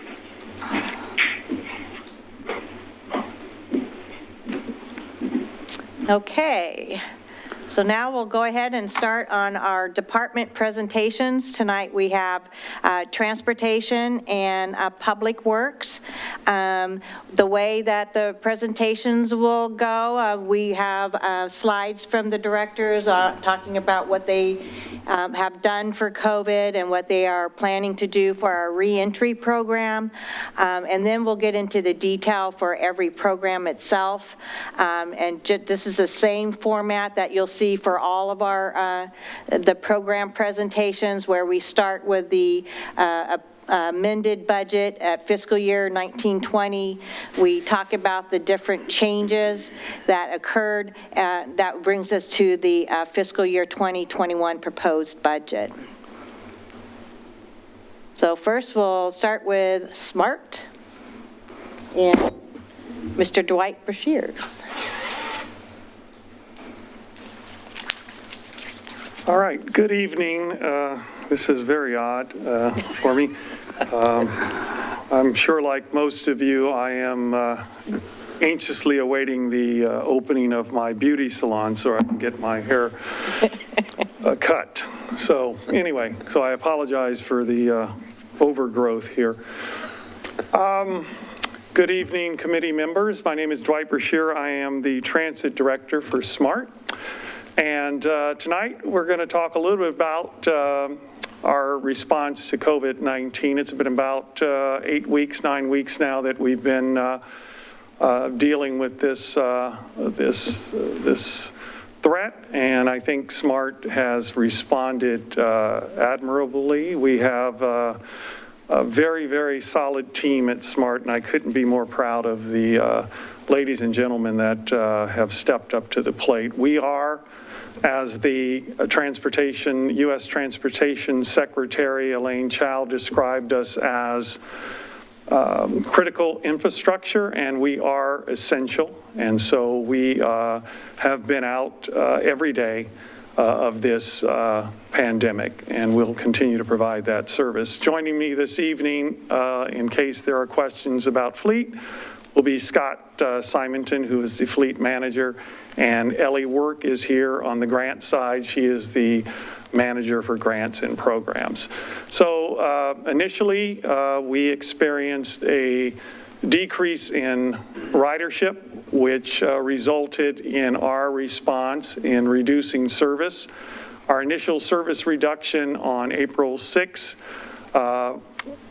resulted in about 25% reduction in service. Along with other agencies in the region, we eliminated fares on the 2 routes that we did, in fact, collect fares on, and that was to prevent the drivers and then ultimately those that handle the money from having to touch that currency. And so we're currently still operating with a service reduction, though we are starting to see a slow increase in ridership, about 8% over the last couple of weeks. We have suspended temporarily our transportation options and travel training. We had a full-time travel trainer on staff that we shared with Ride Connection. He has since gone back to Ride Connection and hopefully will be joining us soon. Our travel training options program, which includes programs like van pool and working directly with the schools and employers, has been temporarily suspended. We implemented enhanced staff training. All of our staff has gone through training on exactly how to disinfect, whether it be their own desktops, to help around the facilities. We all pitch in. At any point, you'll see any of us walking around with the disinfectant bottles and the towels to make sure that everybody remains safe. And as you can see from the photo, this is how we hold most of our meetings now, standing at least 6 feet apart and sharing, back and forth the information that is important to us and our customers. Okay, next slide. All right, so also we have heightened disinfecting measures, and we had already been, for the last 12 years, using this medical grade disinfectant, and we were disinfecting all of our buses every night. And so we have continued to do that. Most of the country was not doing that, and they have caught up with us. And now we have taken to disinfecting not only overnight, but throughout the service day. The drivers have stepped up, and they are working to disinfect their buses in between trips. And the new governors, the recent orders require that we disinfect our buses every 4 hours, and we far exceed that those guidelines right now. We have instituted fiscal restraints, and so I am responsible for the bottom line, and so the staff, we meet and talk about what is essential and what is not, and I think we have a very a good program going, and so we will continue to look at those things. We provided PPE for and enforce social distancing within the facilities and on all of our equipment. We have established limit capacities on all buses and, of course, all meeting rooms as well as the kitchen, which has a maximum capacity of 1. So that's a really popular spot in our facility. Okay. So Some of the new programs that we're excited to talk about are our home delivery meal program, which some of you know as Meals on Wheels, which is, I think, a trademark. But we are working with the Parks Department and Community Center to deliver meals on I think 4 days a week. And we're up to just shy of 100, I think it's 90 some odd meals a day. And we've been doing that now for several weeks. And we, just an idea, one of the employees had at Smart to start a grocery delivery. And so we're working with Fred Meyer to deliver groceries to those that are shut in and most vulnerable. And so we're excited to be able to do that. Today, it was announced by the Transportation Secretary herself in a press release out of Washington, D.C. that SMART was awarded $1.2 million in CARES Act funding. What's unique about this funding is it's unlike any other funding we've ever received in that there is no match required. It's 100% funding, and we can use it. It's very flexible. We can use it for capital purchases. We can use it for operating, which we plan to do, which will allow us to keep the service out on the street.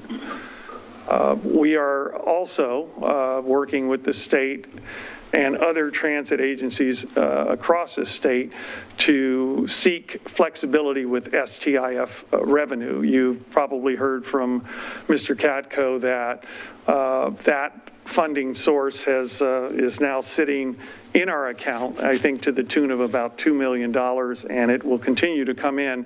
Though we expect it to decrease, it will continue to come in. And right now it can only be used to add or enhance service, and we are looking for that flexibility. And we hope to have a decision as early as mid-June, first part of July. Okay. All right, so next steps, we are expecting to increase our service to meet capacity needs. As you are aware, there is the social distancing which is required. The governor has reduced it from 6 feet to 3 feet on buses so that we can accommodate more riders. But still with that, as riders return, we don't want to have to pass riders up. So we are looking to strategically place buses in the system that will be able to pick up some of the passengers. Once a bus has reached capacity, we will immediately throw another bus out there. We will continue our enhanced disinfecting practices. We are constantly looking for new and innovative ways. Just today, Mr. Cosgrove sent us an article about UV lights that the MTA in New York have just started using. We're going to be following that very closely to determine the effectiveness of the UV lights. Also, we are going to phase in our transit options program as our employees start coming back to their employers.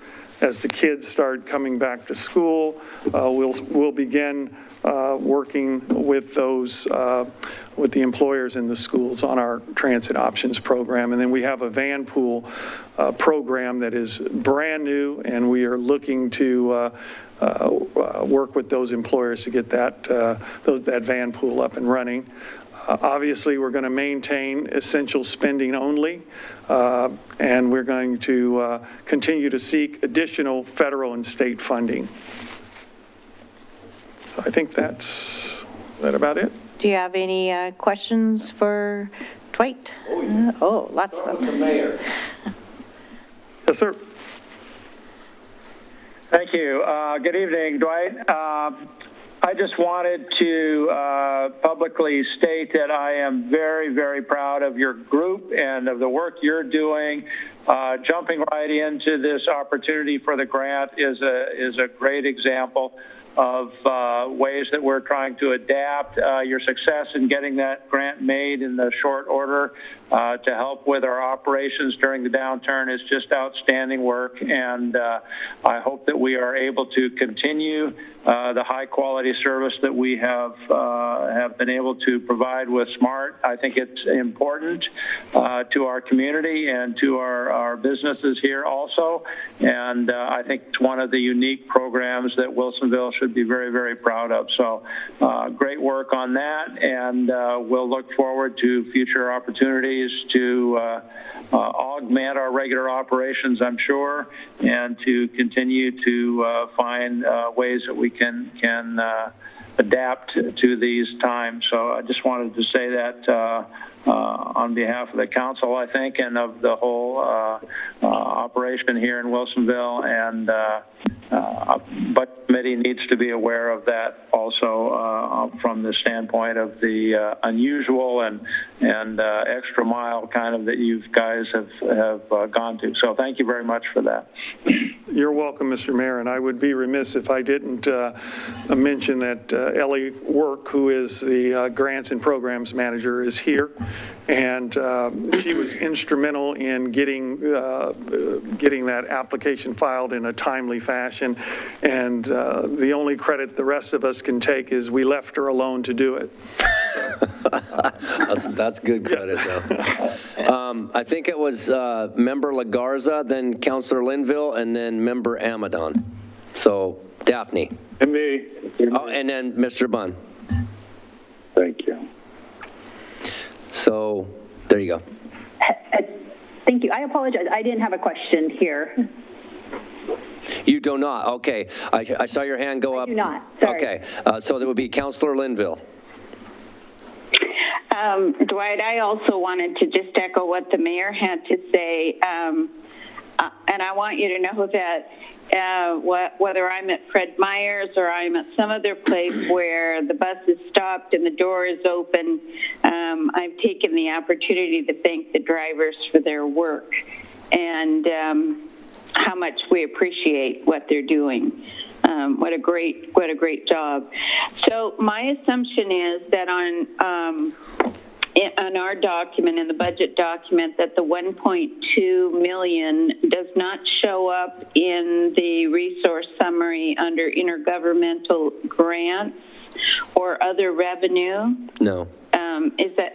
Will that be updated or will it be reflected someplace else? We're hoping to receive it this fiscal year, so it would not, it would be just additional revenue for the current fiscal year to be used on however he sees fit. But we probably won't see it. We should be getting the funds quicker than before July 1st. Yeah. It's not a reimbursement. But if there were. Oh, it's on a reimbursement basis. No, it's not. It's just a one-time infusion of cash. Right. Oh, great, yeah. Great. Okay, thank you. Member Amadon. Yeah, Councilor Linville just kind of addressed my question, where does it show up in the numbers? But along the same lines as the mayor and Councilor Linville, kudos to you guys, but particularly to the grant writer. I think that's terrific work, and I'm proud to see that happen. The other thing is this horizontal integration where you're doing the Meals on Wheels and the grocery delivery. I think that's just warms my heart to hear that. So thank you, Dwight, for leading that charge, and thank you for keeping that team motivated. It's terrific. Well, thank you, sir. And I must say that, I'm on calls regularly across the state, and we were one of the few agencies in the state that did not have a driver problem, whether it was Chariots or TriMet. They were struggling with getting drivers in the seat because they were frightened, and I understand that. And I don't know what it is about the smart drivers that there's something special I would say, because we never, in the almost 9 weeks that we've been doing this, we have not had an attendance problem at all. They showed up and they continue to show up. So I am extremely proud to be able to lead a team of dedicated men and women like this. Member Bunn. I think a name says it all. Smart. Smart, yeah. Member Bunn. Thank you. Director Dwight, again, kudos to your team and everything you're doing. I have a question. So at the height of this pandemic, and we're still not out of it yet, I do remember hearing where TriMet was cutting back on the service because the riders just weren't there. And so I would assume that West would have been impacted by that as well. So my question is, we're assuming that we have a operational summary, obviously, in the plan, and we're assuming about interoffice grants and, what we owe. Based on the conversations we had last year or the year before, my understanding is that we pay so much to TriMet because even though we host a facility down here, they feel that we're paying for the West service from West to the Beaverton Transit Center. Is that correct? They're billing us for that? We have an annual amount that's it's escalated every year, a small percentage CPI increase. And that, I think that... Even though we're... Go ahead. I'm sorry. So even though we're hosting the facility down here and all that, we're basically paying for the service to go from Wilsonville to Beaverton and stuff like that. But with the cutback in service, is that kind of so small that nobody's going to worry about that and make adjustments to the budget? Or, how does that cutback in service, what impact will that have on our relationship with TriMet as far as how much we owe them or whether they owe us? Or I was just curious. I used to ride West all the time. I don't do it at all anymore. But I assume from what I was hearing that West was actually cutting back on its schedule, wasn't running as frequently. So I'm just curious as to, how all this cutback in service, what it does to the relationship and what we owe to TriMet, to the city versus what we have to pay TriMet. Well, I would say that's a good question. It's probably yet to be determined. They did cut back their service. We adjusted our service on the same day that they cut their service because our service coming into the transit center was dependent on those trains coming in and out. I believe that they invoice us. Is that correct, Keith? Right, it's in accordance to the yearly contract that we have with them. Right, so. And so if it's based on hours of operation, I haven't seen the contract to know whether it's based on, if it's just a flat fee or if it's based on the numbers of, as far as the hours are concerned. If it's based on hours, then we should see a decrease in the amount that. I don't think it is. It's not. It was a... And quite frankly, there's probably some legislative history that maybe Charlotte or Tim could weigh in on, but it's basically what TriMet could get us to the table to agree to as an annual amount tied to an escalator. There was no science behind it. It was, they wanted a lot more, I can tell you that, because to run that line, the amount of money we're giving them is a drop in the bucket compared to what the cost of running that line is. So it's a contractual... It's a contractual obligation that we're bound to for, I think, another 4 years, and then that contract expires, so we'll be right back at the negotiating table. Yeah, I think it is 2026 or something, yeah. It's budgeted at $360,000 for next year. Yeah. Well, thank you. I was just curious because, the insurance companies, the auto insurance companies made a big deal like, well, you're driving less, we're going to give you a discount. And so I know we've never had the best kind of relationship with TriMet. I'm not saying it's like the Hatfield and McCoy's type of thing, but I know there's been some tension in the past. And I was just curious if there was going to be, if the contract was such that if they continue to cut back on, or if things really, I don't think it'll ever go back to the way it was. There are a lot of people out there who are just not going to do it. I was just wondering what flexibility we had in the budget. But enough said. Thank you very much. Yep. Any additional questions for SMART? Yes, Chair Carr. Yeah, I'd just like to praise the whole SMART organization. I think, first, the responsiveness that you've shown through this, and raising the level of this to be more than just a bus service by thinking about Meals on Wheels and grocery delivery and providing a customer, a community service, right? So you're not just a bus service. You're not just driving people around. You're providing a service to the community. And I think anytime we talk to the companies that are paying for this through the transit tax, I mean, that's just one more selling point to say, hey, it's more than just driving people around on a bus. And I'd just like to praise SMART for your responsiveness and your reaction to this whole situation. Thank you, Chairman. You want to do this? Any additional questions for SMART or Dwight? Okay.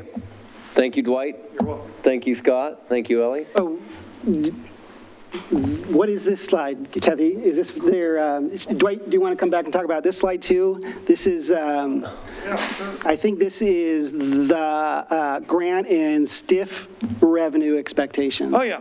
Yeah, absolutely. So the first line there talks about STIF, which is a statewide transportation improvement fund, and working with ODOT. I was supposed to be getting numbers today. I haven't seen them yet. The state is doing projections on revenue, and so we expect that the STIF will take a hit. It was probably double that last year, give or take, and so we're expecting about 750,000. I'm thinking, somewhere between 750,000 and $1 million possibly coming in on that fund. And then, of course, some of the other projects that we are currently working on, van pool, we've had this money from the state. It allows us to buy down the cost of the van pools to the employees that decide to use the service. And I'm really excited to be expanding our CNG fueling capacity, and we're hoping to move over to renewable natural gas. And so Scott and his team will be heading that up.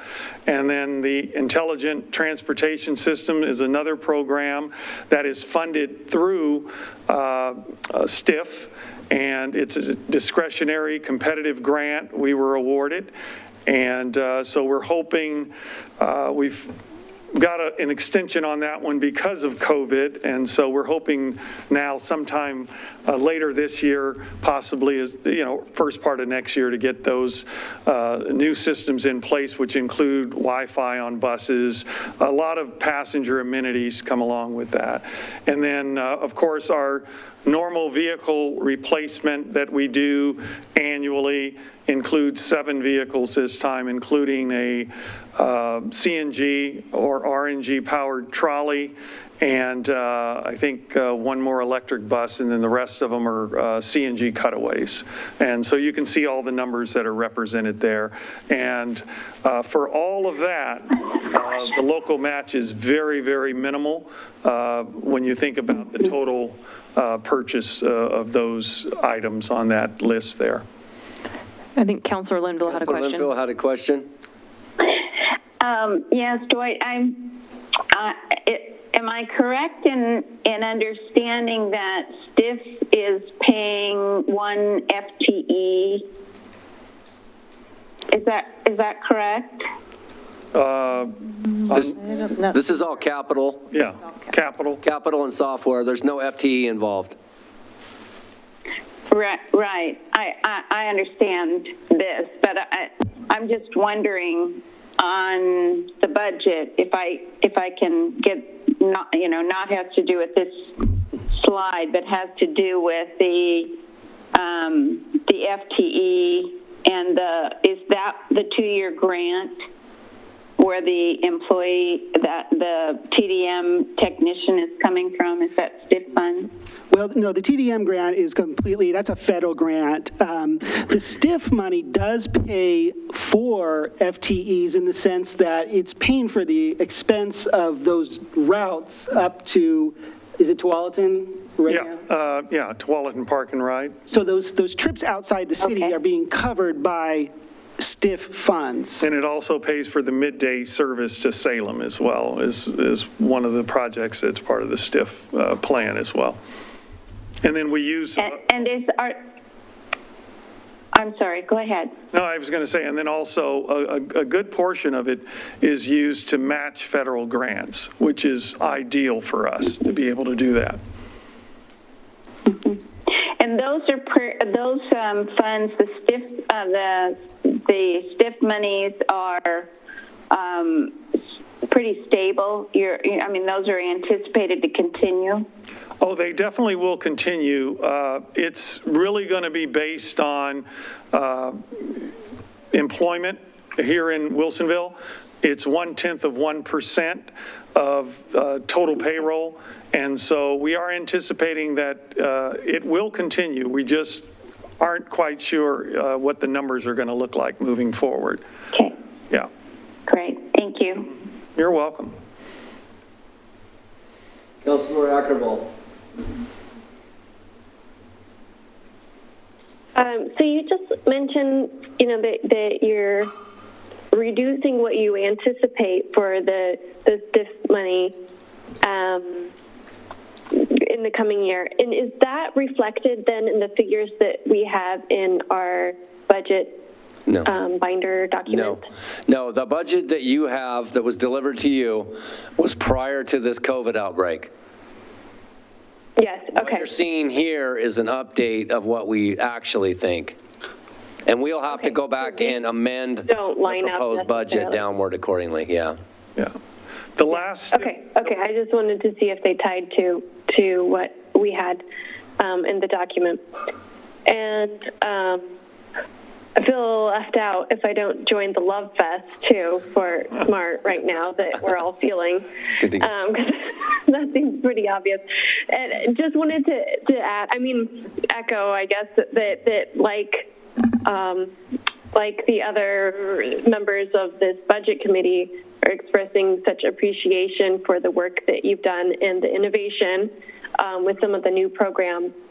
But I guess I just want to comment, too. I know the work that you and your team was doing before some of these new,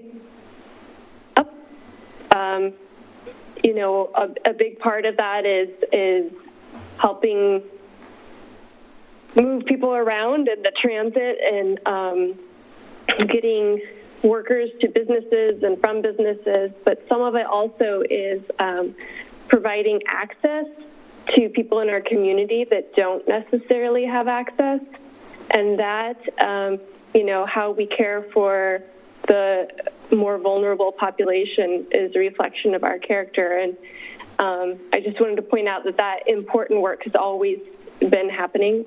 And that same character, I think, is what is showing the leadership and the innovation in some of these other programs. It's just a natural extension of what's been there all along. So thank you very much for continuing to show such strength in that area. Thank you. Thank you very much.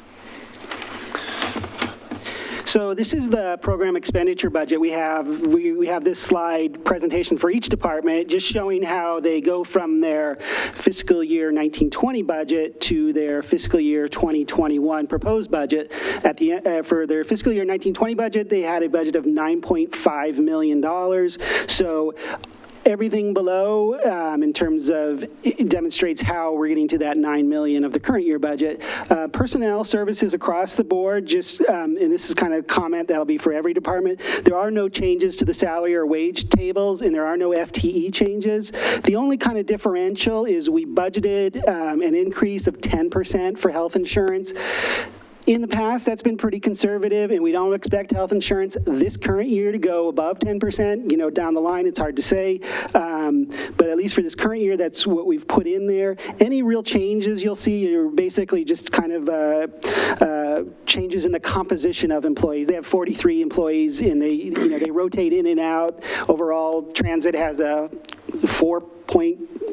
$4.1 million personnel service budget, so the $50,000 is pretty statistically small. They have materials and service changes. I think the real mover in the real delta for this budget is going to be their contribution for that per site account, and you'll see it up there at, I can barely see it, but I think their contribution was $617,000. So we back that off. They have additional one-time vehicle purchases in their budget. We typically will budget for these capital buses every year because we oftentimes don't know when the exact delivery will be. The lead times on ordering a bus is sometimes well over a year in terms we get delivery, and by accounting rules, we expense it in the year of delivery. So, but we'll budget for it year after year, not, knowing exactly when we're going to get that. So to get from that 9.5 million to that 9 million is, the majority of that is that setup of that one-time per site account. Did you any questions on the expenditure budget on this one? Okay. Is it easier for you to look? Oh, I got to change them? Okay. I got it, but Sorry. is it easier to look at this? It might be, yeah. See, we have this, it's all way up there on the projected screen, so it's very difficult for a lot of people to see the actual slides. Okay, so we're going to talk about fleet. The fleet budget had a fiscal year 1920 budget of 1.7 million. They have 8 FTEs. Nothing changes in terms of the FTE count. There's some small ancillary changes in supplies and other accounts. And again, the fleet fund had a contribution for the per site account, and their allocation was $125,000. So that is largely the baseline change of their budget as well. They go from a budget of 1.7 million to a proposed budget of 1.5 million. One other thing about fleet that is important to note, that 1.5 million, they're an internal service fund, so that 1.5 million actually gets allocated out to other departments who use vehicles. The majority of it is actually absorbed by the transit fund. Approximately maybe 80% of the fleet operating budget is related to transit operations, but other departments across the city have vehicles and equipment. Fleet not only is responsible for maintaining a series of vehicles, but as well as a lot of equipment that's used in facilities, parks, and recreation through their mowers, tractors, compressors. A myriad of equipment is quite surprising. So bottom line, that 1.5 million gets absorbed into other departments as a charge for service. So that is something that may be of interest to note. Okay, if we don't have any more questions, we'll move on to our Public Works program. We'll call Delora. Oh, yes, Chair. Chair Carr.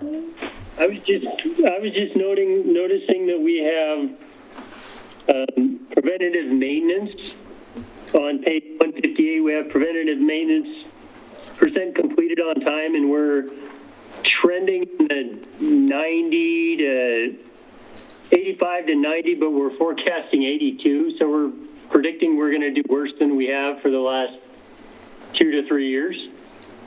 Are we going to stop maintaining stuff? Scott or Dwight, come on up. It might be could be an error. Could be an error, but they might have an explanation. I can't imagine Scott would let that number drop below. Yeah, we're required to maintain an 80% minimum on federally funded equipment. Okay. We have had some staffing shortages throughout the year, so I wanted to be a little more conservative on that number. I didn't want to overreport the possibility. Thank you. Okay, so now we'll move on to Public Works. They have a very large portion of our operating budget. You can see all the different programs that Delora and her crew are responsible for. So we'll go ahead and get started and start with Public Works. All righty. Hello, Delora Kerber, Public Works Director behind this mask. For the Public Works staff, work has pretty much continued uninterrupted for us due to COVID. But to protect our staff, our field personnel are limited to only one person per vehicle.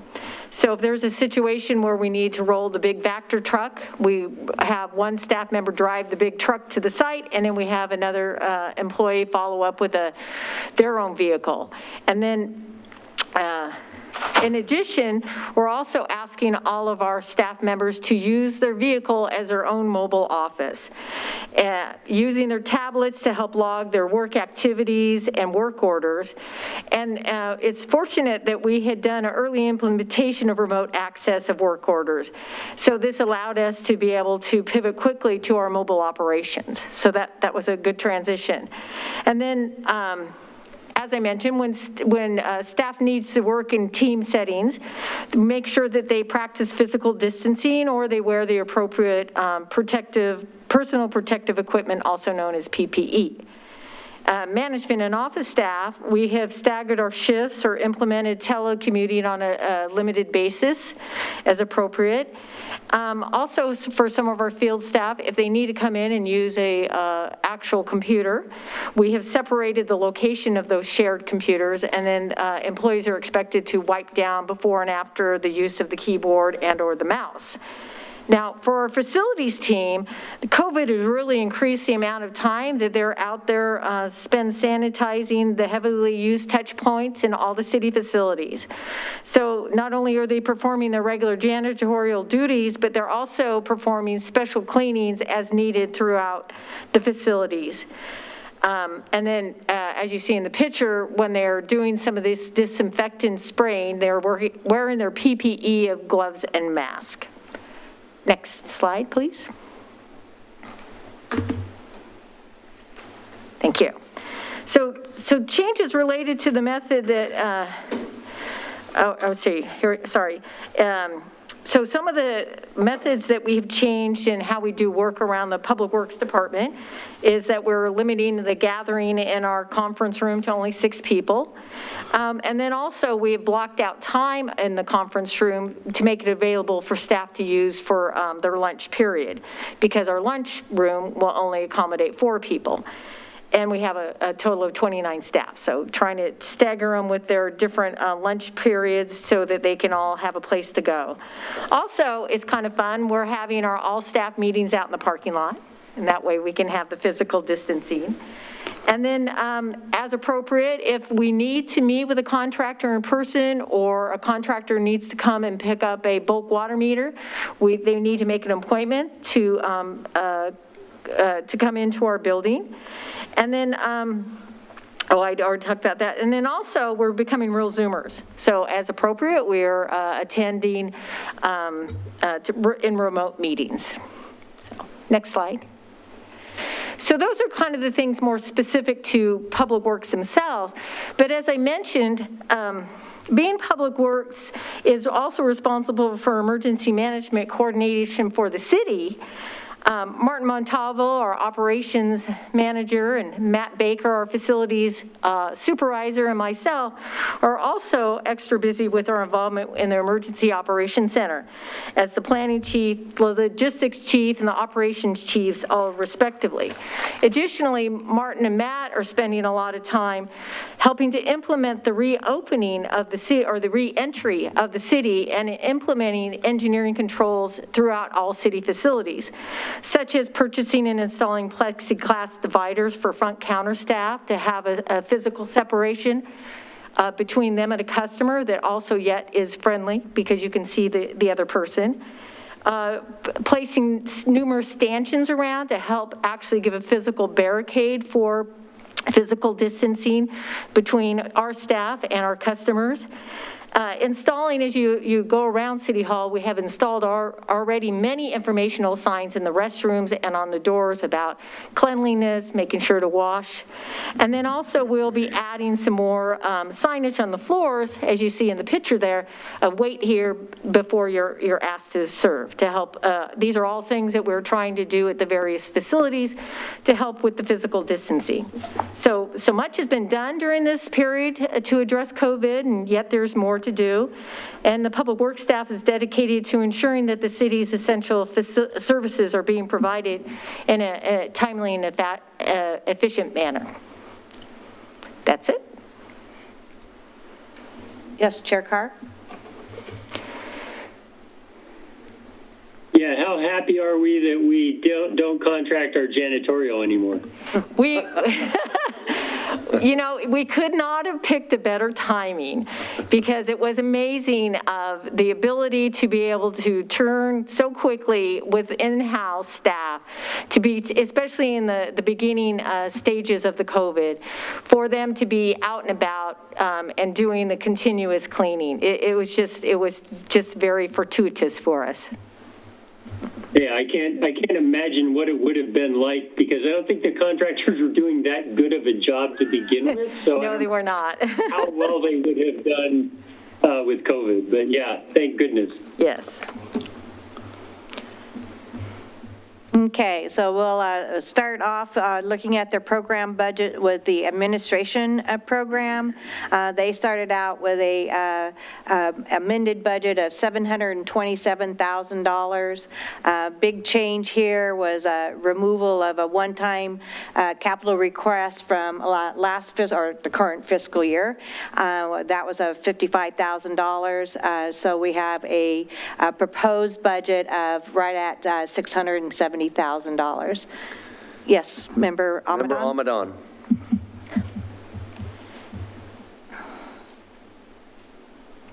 Delora, just for clarification purposes, there's no PERS one-time charge removal on this one.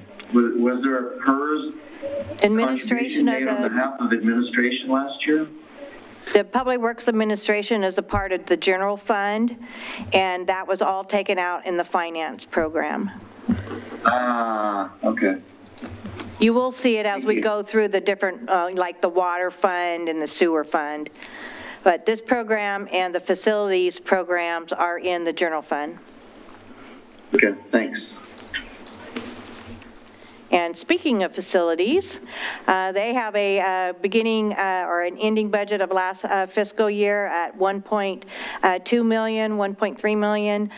We have a increase in the fleet adjustment because they have purchased additional equipment and trucks that has, increased the service amount, and a couple of various adjustments on different accounts. Total change was $7,238 with a proposed budget of $1,289,981. Questions on facilities? There's a... Yes, Member LaGarza. Thank you. I just have a quick question here, and it's probably more of a general question. I was wondering, has the city of Wilsonville ever considered facilities being more of an internal service fund like fleet is, as opposed to a general funded area for the city? I don't know if we specifically have, but it's definitely not beyond the realm of possibilities. A lot of things are, a lot of things kind of lend themselves to internal service funds in terms of human resources department, even the finance department. So it's not beyond the realm of possibilities, but it's more the historical nature of the city has just left it as is. It's something we can switch to an internal service fund, but there's really hasn't been an impending desire to do so, I guess, up to this point. But it's more of an accounting decision, but it is you're right, facilities can be easily an internal service fund, as can IT department, finance, legal department, and HR. But right now, we just house them in the general fund and kind of allocated them out through different manner. I don't know if that kind of explains it. Okay, thank you. Yes, no, perfectly, thank you. We do collect through our inter-fund transfers, each program, like the Community Development Fund and the Building Fund, they each pay their share of the costs associated with the facilities. So we are charging it, but it's through that inter-fund transfer method versus, doing it in its own internal service fund. So we are being reimbursed for it. So we're capturing it. So I see, and we are capturing it in that sense. I'm sorry, I didn't catch which areas they were contributing. We have the community development, we have transit, water treatment plant, sewer as well, building. So anyone that has its own standalone fund receives a charge if the facilities are maintaining. Yeah. The big heavy users of facilities are in the general fund. I mean, we have the library, it's a big user of facilities. So it's kind of in the general fund already, so we don't really need to if we set it up as a separate fund, we just have to transfer it back into the general fund. The library is a big user, the community service is a big user, City Hall is a big user, so those are our general fund departments already. I think that's probably one of the other reasons we haven't thrown it into an internal service fund, because it would just really just be another transfer back into the general fund.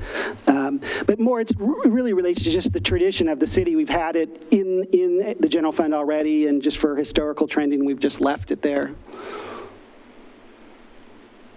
And that makes a lot of sense. If your biggest users are already general funded, then there's really maybe no nexus to consider that. So thank you. So next we move to our road operating fund. They start the amended budget for fiscal year 1920 is $961,000. They're big. Here you'll see the PERS contribution for the roads department. It was nearly 62 million. Woo! 62,000. They have overall reduction of 43.5, which of course means that we have increased some, not quite the whole 61,000, but we increased some of it. We have a proposed budget of $917,280. Okay, don't see any questions. Our street lining fund, this particular fund does not have any personnel. It accounts for the utilities of our costs associated with the street lighting system. It has a budget of $374,000. We do anticipate, annual increases for PG&E, and end up with a proposed budget of $381,320.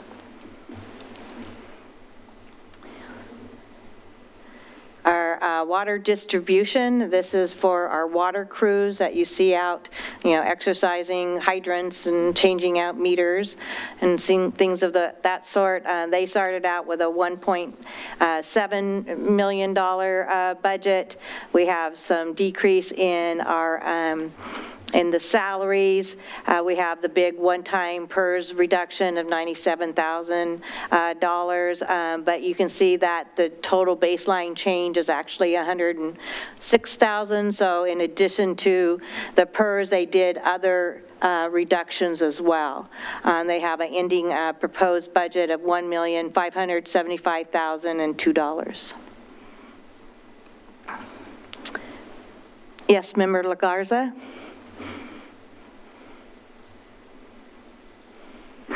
Thank you. Just a quick question, maybe for my own information, because I know it's not a substantial amount, but the Oregon Health Authority amount, due to increase in fees and dues, I wonder if you could just quickly,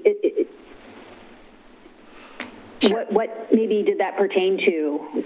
as a requirement, the Oregon Health Authority Drinking Water Program does they call it a sanitary survey, even though it's for water. And they do a sanitary survey either every 3 years or every 5 years. If you're a high performer, you can go every 5 years. So what they previously had done is they would charge you fees at that time when they did the actual survey, but they've changed their cost model and decided that they would spread the amount of money over the 3 or 5 year period. And so now they're charging us an annual fee amount that is, well, it's more than it would have been just for the one-time event every 3 to 5 years, but that is their new cost model that we need to pay. Okay, and is that for wells only? I'm sorry, what was that? Oh, I'm sorry, is that for the wells only, or is it also for? That's for our water system. Yeah, it's for the whole system. It's for the wells, the treatment plant, and the distribution. Okay, thank you.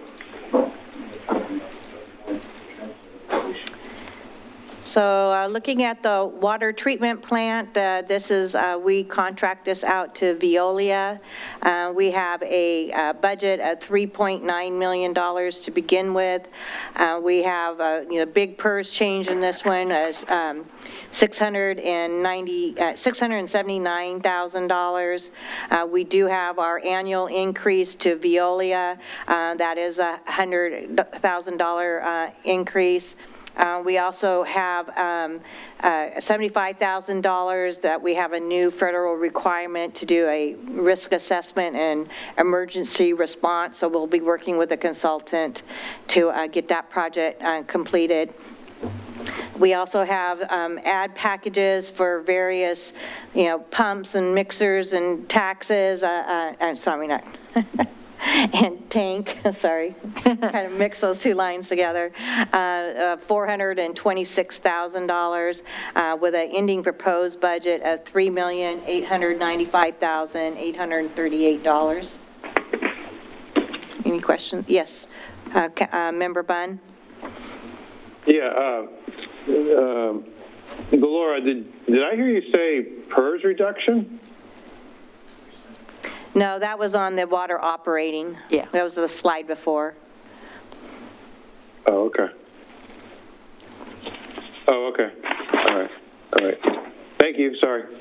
Yeah, and you can see on this slide where we actually removed the capital request from last year. That was $679,000. Maybe that's what you're looking at as a credit. And then this year we're adding back in 426. So we always have a series of, different things that we have to either replace or repair from our contractual obligations. No, I definitely saw that. I thought I heard you say PERS associated with this slide, and I said, wait, I don't see PERS here. And I was thinking, if we're outsourcing the service, why would there be PERS? It wouldn't be. Yeah. No, I was going to say that didn't make sense to me. Thank you. Mm-hmm. Okay, so moving on to pre-treatment.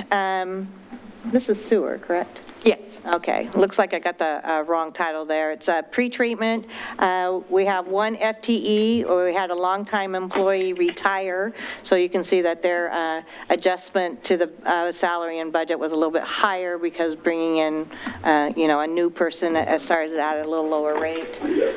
We have a total changes of $19,000, bringing the proposed budget to $120,141. Wastewater treatment, this is... Member LaGarza has a question, okay. I think. Yeah. Oh, perfect. Okay, hi, thank you. Just a quick question here, maybe because I didn't know if it was represented or not, or if it even happens. Do we in Wilsonville issue fines for any violations as part of this program? And if so, is it part of the revenue scheme if that is the case? Yes, so as part of the pre-treatment program, we have permitted users as well as agreement users. And if they are found in violation, we can charge fines. It's more of a rarity that usually we can work with them and get them back into compliance before we actually leverage fines. So the amount of fines that we've collected over the years is not a large amount. Okay, perfect, thank you. So our wastewater treatment plant is another one of our contracts. This is with Jacobs, used to be CH2M Hill. They have a beginning budget of $2.8 million. We have our annual increase of $68,000 and some increase in our utility costs. We removed a one-time $24,000 capital request from prior year. We're looking at a $54,000 increase for a proposed budget of $2,837,677. Yes, Chair Carr? So I've noticed in a couple of them there's been insurance adjustments. Is that just normal inflationary impact, or has there been some change in our insurance program? No, I think it's mostly just inflationary because we still have the same insurance. CCIS. Yeah. It's just new estimates. Yeah.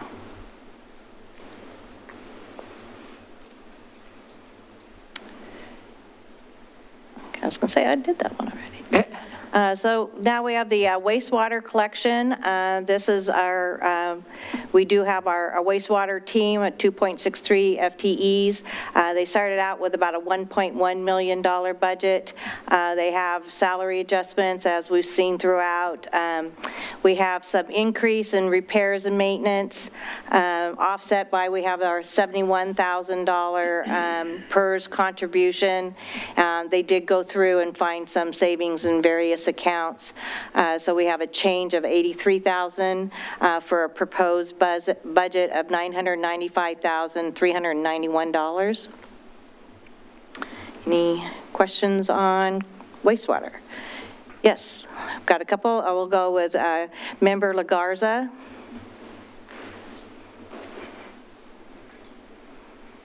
Uh-oh, there. Sorry, I'm good on this, thank you.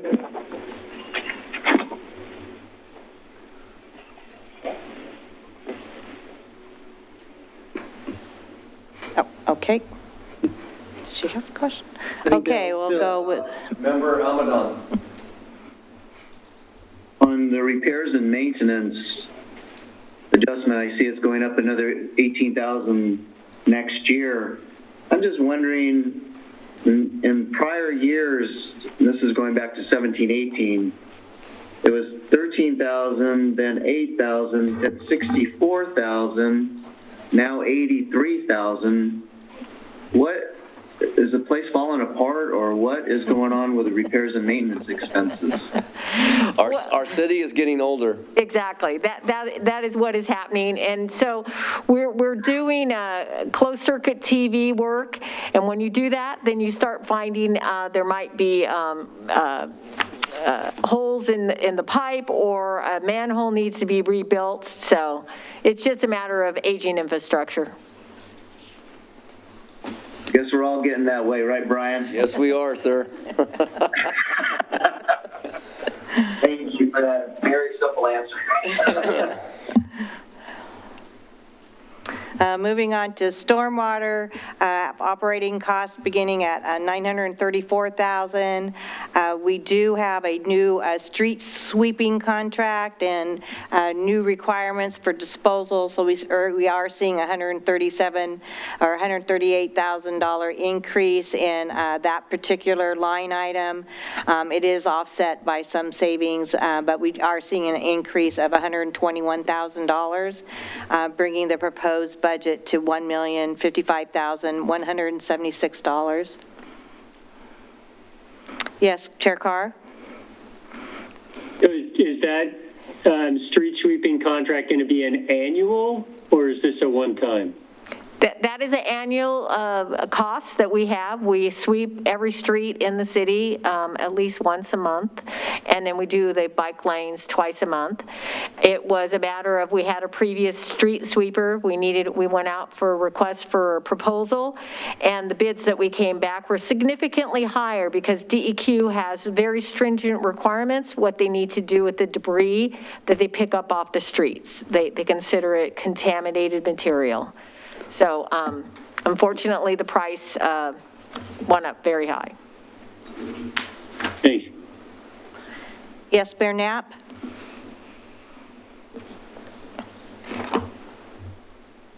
On that same topic, weren't we in discussion with, was it with Republic about a possible alternative disposal method? Did that go anywhere? Did you follow up on it?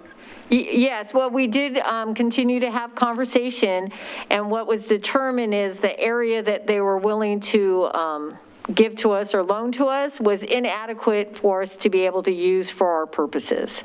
So it's really has come to a standstill of that they aren't able to offer us enough real estate for us to be able to use for our debris dumping.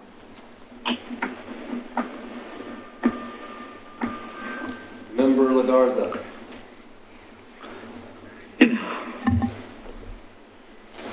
Thank you. Just a question here. So it says that we regularly maintain the storm drain systems to reduce the accumulation of pollutants, debris in the environment. And I'm assuming that's the drop inlets and culverts and things of that nature that we're regularly cleaning on a schedule of some sort? Yes.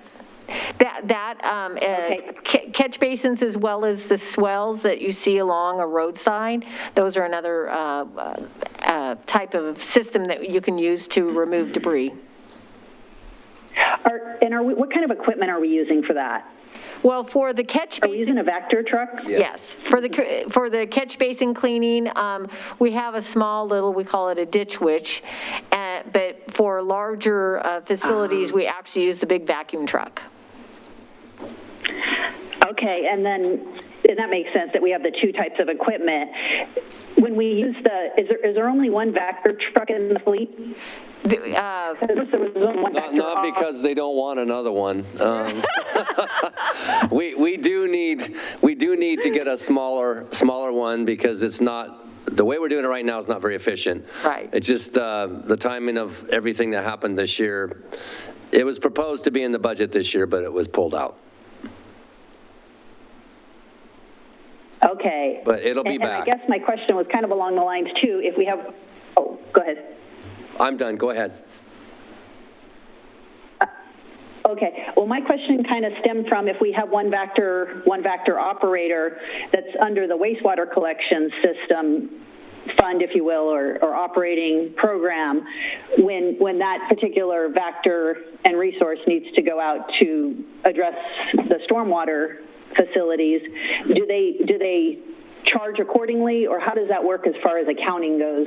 Yeah, so when the big vacuum truck was purchased, it was like a 1/3, 2/3 split, 1/3 stormwater paid and 2/3 wastewater paid. Okay. Now, and so pretty much that's how we will operate it, is that we have 2 staff members in stormwater and 2 staff members in wastewater. All 4 of them know how to operate the treatment or operate the truck. And so we try to schedule it accordingly, more or less. I mean, some weeks more, others, and that it'll all balance out. Okay, thank you. Are there any other questions for the stormwater? Okay. Ta-da! You have survived the first session of the budget committee meetings. Would encourage you to email any additional questions you may have as you continue to comb through that beautiful binder we dropped off. And it is helpful to us to get those as far in advance as we can so we can put together some thoughtful responses. So thank you all for tonight, and please send any additional questions you have at your convenience. Thank you. Okay, and Chair Carr does have, we have to do a little bit for the public. Have to do the legalese, yeah. So, first of all, any other questions by anyone? Yes, I have a question. Mr. Bunn. So I want to know if Councilor Charlehan is talking from Cambridge, the Vatican, or Hogwarts. I like your background. You're muted, Charlotte. Councilor Lehan, you're muted. You have to unmute. There you go. I was saying I thought it was a Harvard library of some sort, but it might not be. I don't know. I just found it. I've been trying to tell people I bought a whole lot of books and didn't know where to put them. Pretty cool. There they are. Larry. Do we have any other public comments? No, we have not received any. Oh, and we have a question by Mayor Knapp. Mayor Knapp.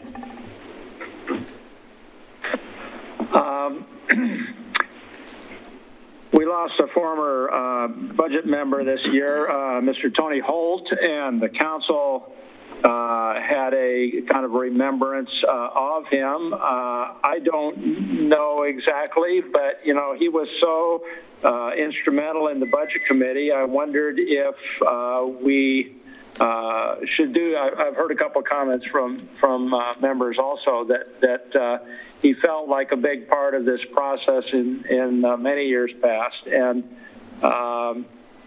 I don't know how we would exactly memorialize him. One possibility would be a proclamation of some kind that we could forward to the family. I don't know of other ideas, but I certainly am open if the committee feels like that's something that we would do. It's not a habit we have, but we don't lose too many people that way after years of service, and it certainly, I think, would be appropriate, but I would kind of wonder what other members might think.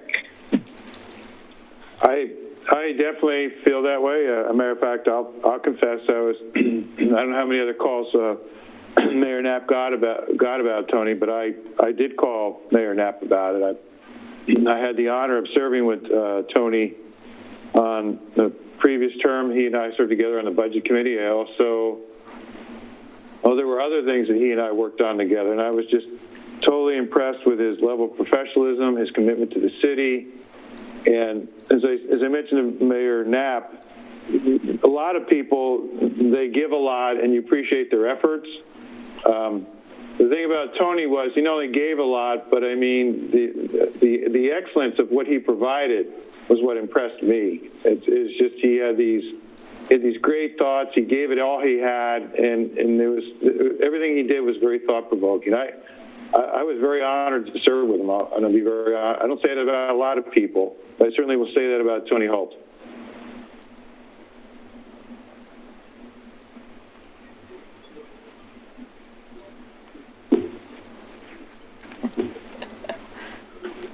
Would, anyone else feel like we should maybe commemorate in some way, and maybe in writing? Is that something that would be desirable?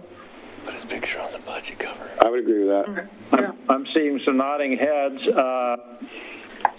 Mr. Cosgrove, do you suppose that our communications people might put together a little commemoration proclamation of some kind that we could do? Sure. Yeah, we could get that for the June 1st council meeting. I was also thinking we could put his picture on the final budget cover as well as a way to pay tribute and maybe send a copy of that to his family. I think that would be pretty cool. That would be nice, yeah. Good idea. We can do that. Really appreciate it. I have final editorial control over the budget, so I can do that. All right, well, let's do that. Whatever you think is something you could craft would be helpful. I think the committee would like it. Brian, if you would. We will do that, and perhaps we could get anybody who wants to maybe sign the inside of that budget cover that we'll send to his family. If it wants to sign it and maybe put a note on the inside cover, you could do that as well. So we'll coordinate that with anyone who wants to do that. Okay? Excellent, thank you. Thanks very much. Any other comments? Comments? Good meeting. I'm impressed. I really didn't know what to expect, but I don't think we skipped a beat. Yeah, I appreciate staff's ability to call on people. That helped me tremendously as I was trying to watch the screen with my left eye and watch the people with my right eye, which is not an easy thing to do. So yeah, I appreciate staff's help. And as far as remote meetings go, I thought this one, to echo you, Bill, I thought this one went very well for what we're trying to get through, so. Well, thank you all for being flexible. Yeah. So, conclusion of meeting 1. So, thank you. The public hearing on the proposed fiscal year 2020-2021 City of Wilsonville budget and uses of state shared revenues as reflected in the City of Wilsonville's fiscal year 2020-2021 budget is now adjourned for tonight, but will be continued to May 21st, 2020 at 6 p.m., and the record for public testimony will be kept open. Thank you. All right, see you guys tomorrow. Good night, all. Thank you. Good night, everybody. Bye. Goodbye.